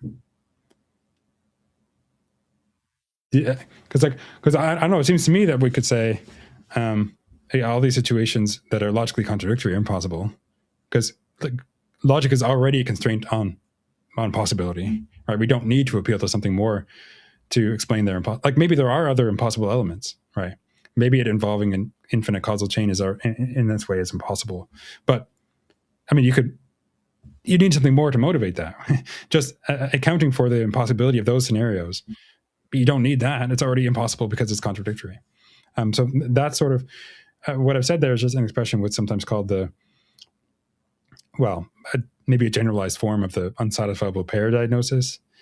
So, recall from before with the Grim Reaper scenarios, or the Benardete paradoxes more generally. They involve those two features: the unbegun condition and the at if and only if nowhere before condition. You can think of those as an unsatisfiable pair, right? They can't both be true of the same sequence. It's just not satisfiable. It's logically impossible, and that's enough to explain why the situation which satisfies those conditions is impossible, because it requires an unsatisfiable pair, right? And it involves something logically impossible. And we don't need to appeal to any further substantive metaphysical theses like causal finitism to explain why situations like that are impossible. Now, it might be that causal finitism is true, but it's not required to explain why that sort of situation is impossible because it's already logically inconsistent. So I'm inclined to say that for that case, there's nothing sort of left unexplained there. It's explained why it's impossible. It's explained, I think in the circumstances where you had something nearby to, quote unquote, nearby to a paradox like that, it's explained why it doesn't obtain. Or just, you can't even have the nearby one in the prefix case. You can't even have that. I think Proust has a toe regrowing variant. But anyway, or, I mean, maybe you have a scenario which is impossible for some other reason, be it logic or something else. But depending on the scenario, I think we're either going to say, well, it's logic or that's something else. I don't know. I can't say ahead of time what the explanation is going to be, but I think it's probably some explanation for why it's impossible, or it's just possible. But I don't know. I just don't see where there's a inductive or otherwise motivation for accepting causal finitism as a further explanation of the impossibility. It seems to me that all these situations, at least of the ones discussed so far, are impossible for reasons you don't need to go much beyond logic to explain, or they're just possible, in which case, well, or at least by my eyes possible, in which case, well, there's no appeal to causal finitism needed there either. So I guess I'm not motivated by at least the cases so far adduced for thinking that causal finitism is required or even like a inductively supported explanation. Okay, thank you. And let's pretend for a minute that all these arguments works.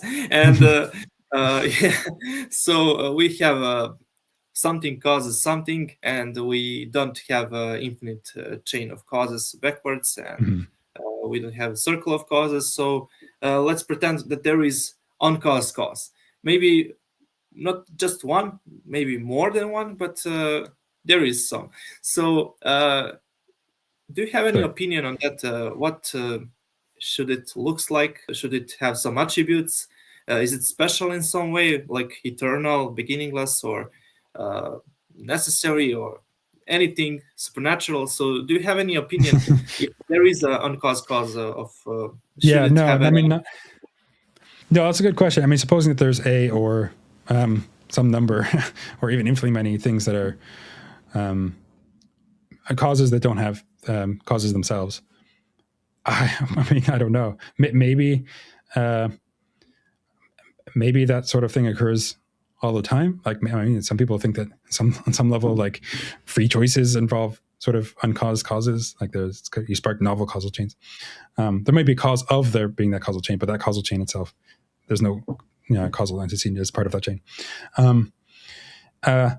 Maybe there's uncaused causes in the beginning of the universe, if there is a beginning to the universe. But maybe that's whatever the initial state is, or something like that. Maybe there's uncaused causes like different in physics. I kind of maybe we think that certain quantum events can be causes that are uncaused. Maybe there's something apart from the universe that can cause things that's uncaused. Be that some sort of divine thing or something else. I have little idea. I mean, I could just sort of speculate. I'm not inclined to think that there's something like that, but it's not something I can rule out necessarily.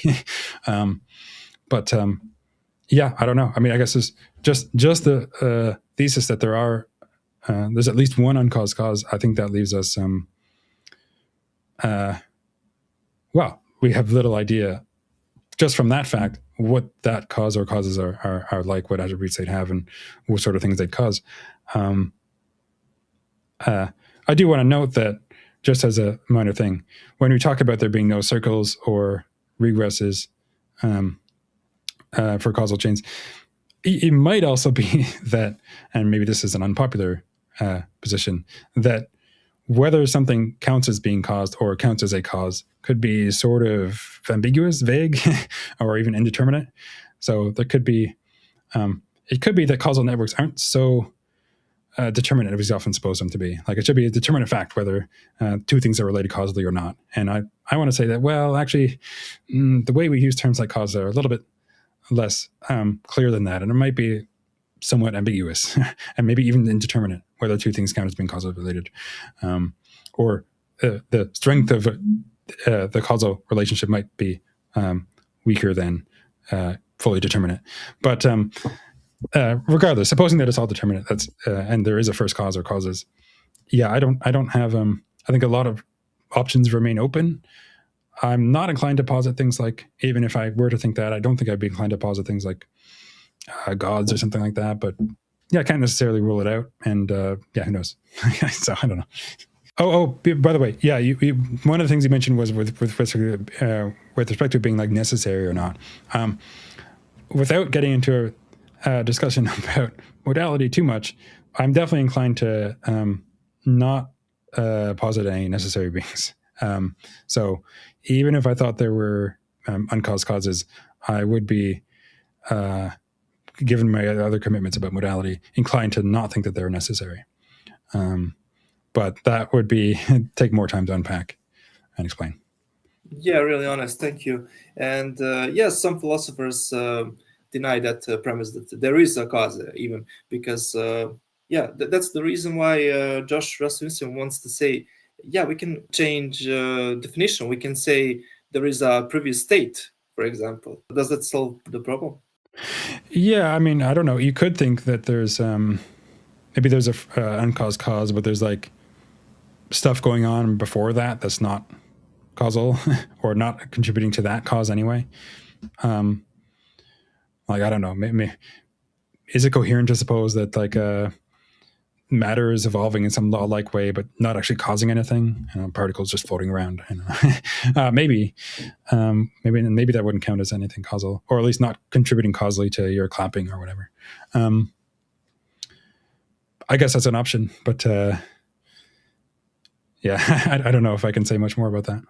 If you need to bet again, is it probably naturalistic, some explanation, or theistic or supernatural? Or, I don't know. What is more likely to you for uncaused cause? So I'm. I don't like using terms like natural or even supernatural because it's sort of unclear to me where what exactly the boundary of that is. Because as far as I know, like, what we call our universe might be a part of a much larger world that's varied and contains things that are very dissimilar to things that we're normally accustomed to. Would those things count as natural or not? I'm not sure. I think that those terms are sort of imprecise. And so I prefer not to use them. I'm not sure I get much utility out of using them anyway. But if you ask me, do I think there's probably some... if I would bet in favor of there being some, like, if there's an uncaused cause or causes, that there's some sort of immensely powerful, intelligent being. Maybe it's very good and knowledgeable and so on. That's a first cause. I would be inclined to bet against that. But if you ask me more generally whether there's some sort of non-natural or supernatural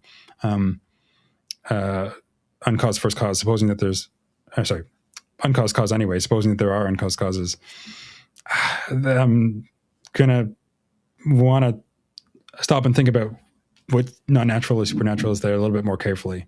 But yeah, for sake of the question, I'll just leave it at that. Maybe is that helpful? Yes, thank you. So my last question for you, it's 2 hours and a half. Okay, so we need to finish, but last question, how would you rate all this new Kalam and old Kalam on the tier list? Is it a good argument for you for God or not? So both Craig's version and Bruce's, so please comment your opinion. I would rate it pretty okay. So as an argument for God, I would rate it pretty pretty low,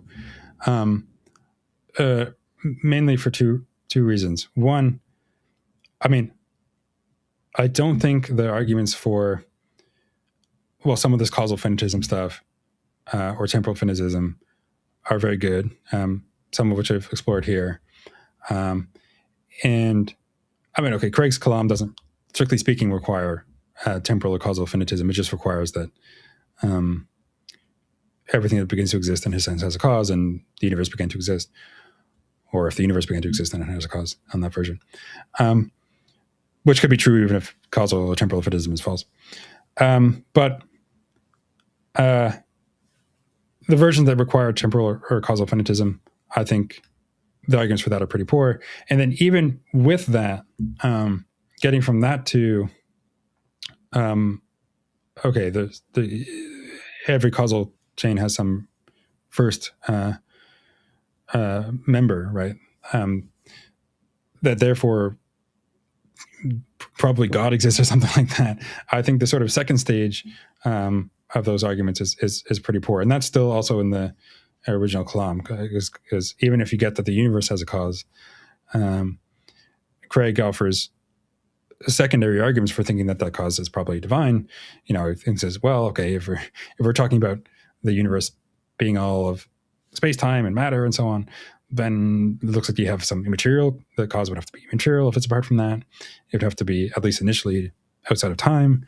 And it would have to be powerful. And he gives some reason for thinking that it would have to be have free will in some sense, because otherwise there'd be sort of unexplained why it didn't occur earlier or something like that. I don't think those secondary arguments are very good. I don't think the original Kalam is very compelling either.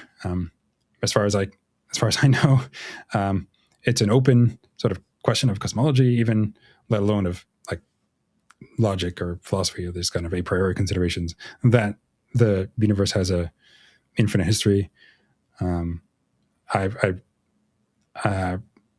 the Big Bang theory is not appropriately understood as something that requires that the universe has a beginning. Now, maybe there's some things that point to there being a beginning, but it seems to me that it's still open. I previously talked with Phil Hopper and Nia Yesh Shorty on their book Battle of the Big Bang, where they explore some of those issues. But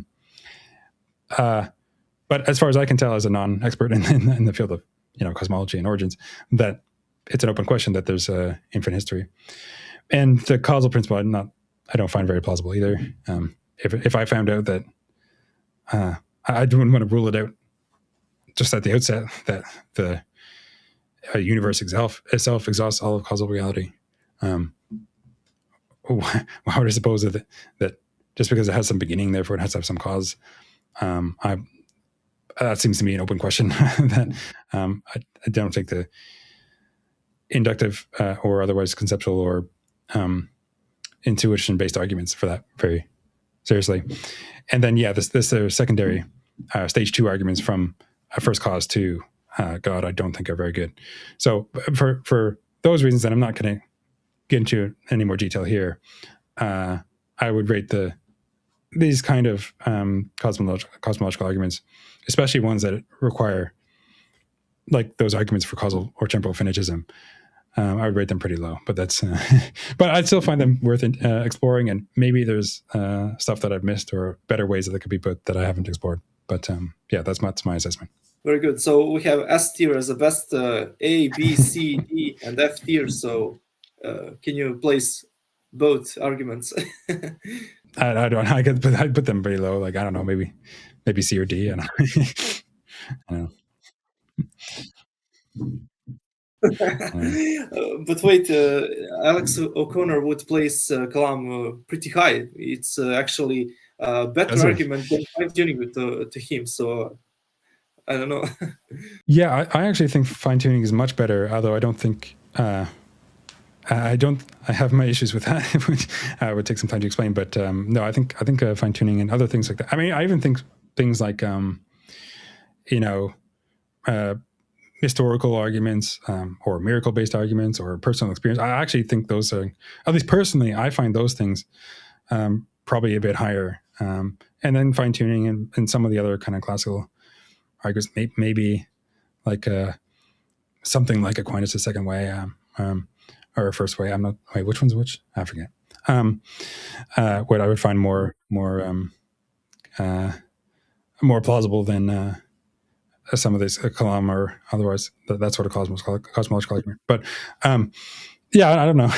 Maybe I'm just thinking about how plausible I find the arguments myself, or how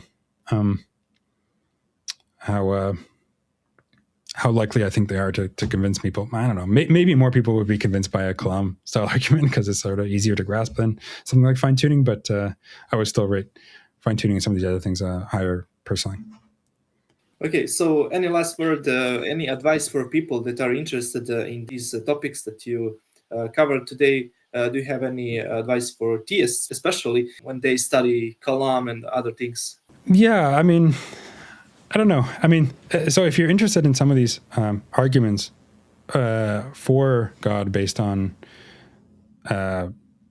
cosmology, like the universe having a beginning, or these causal finitist type arguments, then yeah, you're going to have to. I would definitely recommend exploring the literature on this, both from the people that have forwarded these sorts of arguments, like Proust and Koons and Rasmussen and Erasmus and Luna and so on, and Craig and so on, and people that have been skeptical of them or offered objections. So like there's that paper that I've wrote with Schmidt, but Schmidt has a variety of other papers, some of which cover these things. Alex Malpass, Graham Oppie, Wes Morriston, Dan Linford, I suppose, has some related articles. So there's a bunch of stuff in the literature exploring these.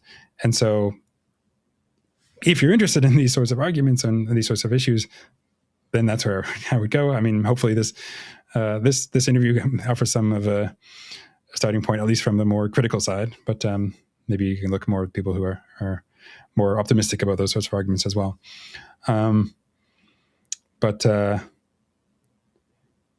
Yeah, I mean, you don't have to be interested in those things as a theist. I mean, you could have your view, and it could be motivated in your view that God exists, and that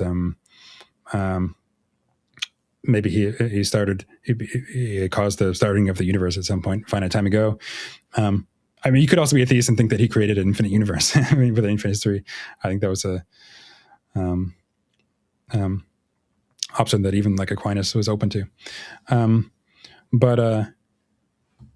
Yeah, if you want to explore these issues further, then there's plenty of literature there to explore and think about yourself. So, yeah, I guess that's what I would say. Maybe that's not super helpful, but yeah. Thank you very much, Troy. And that brings us to the end of today's episode of the NT podcast. Whether one ultimately accepts causal finitism or remains skeptical, these paradoxes force us to confront deep questions about time, causation, possibility, and the metaphysical coherence of infinity itself.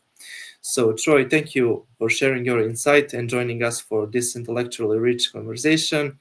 And to our listeners, thank you for being a part of the NT Podcast community. If you enjoyed this episode, be sure to subscribe and check out Troy's work on his YouTube channel, Friction. Until next time, stay curious, stay thoughtful, and keep exploring the space where science and theology meet. So goodbye. Bye.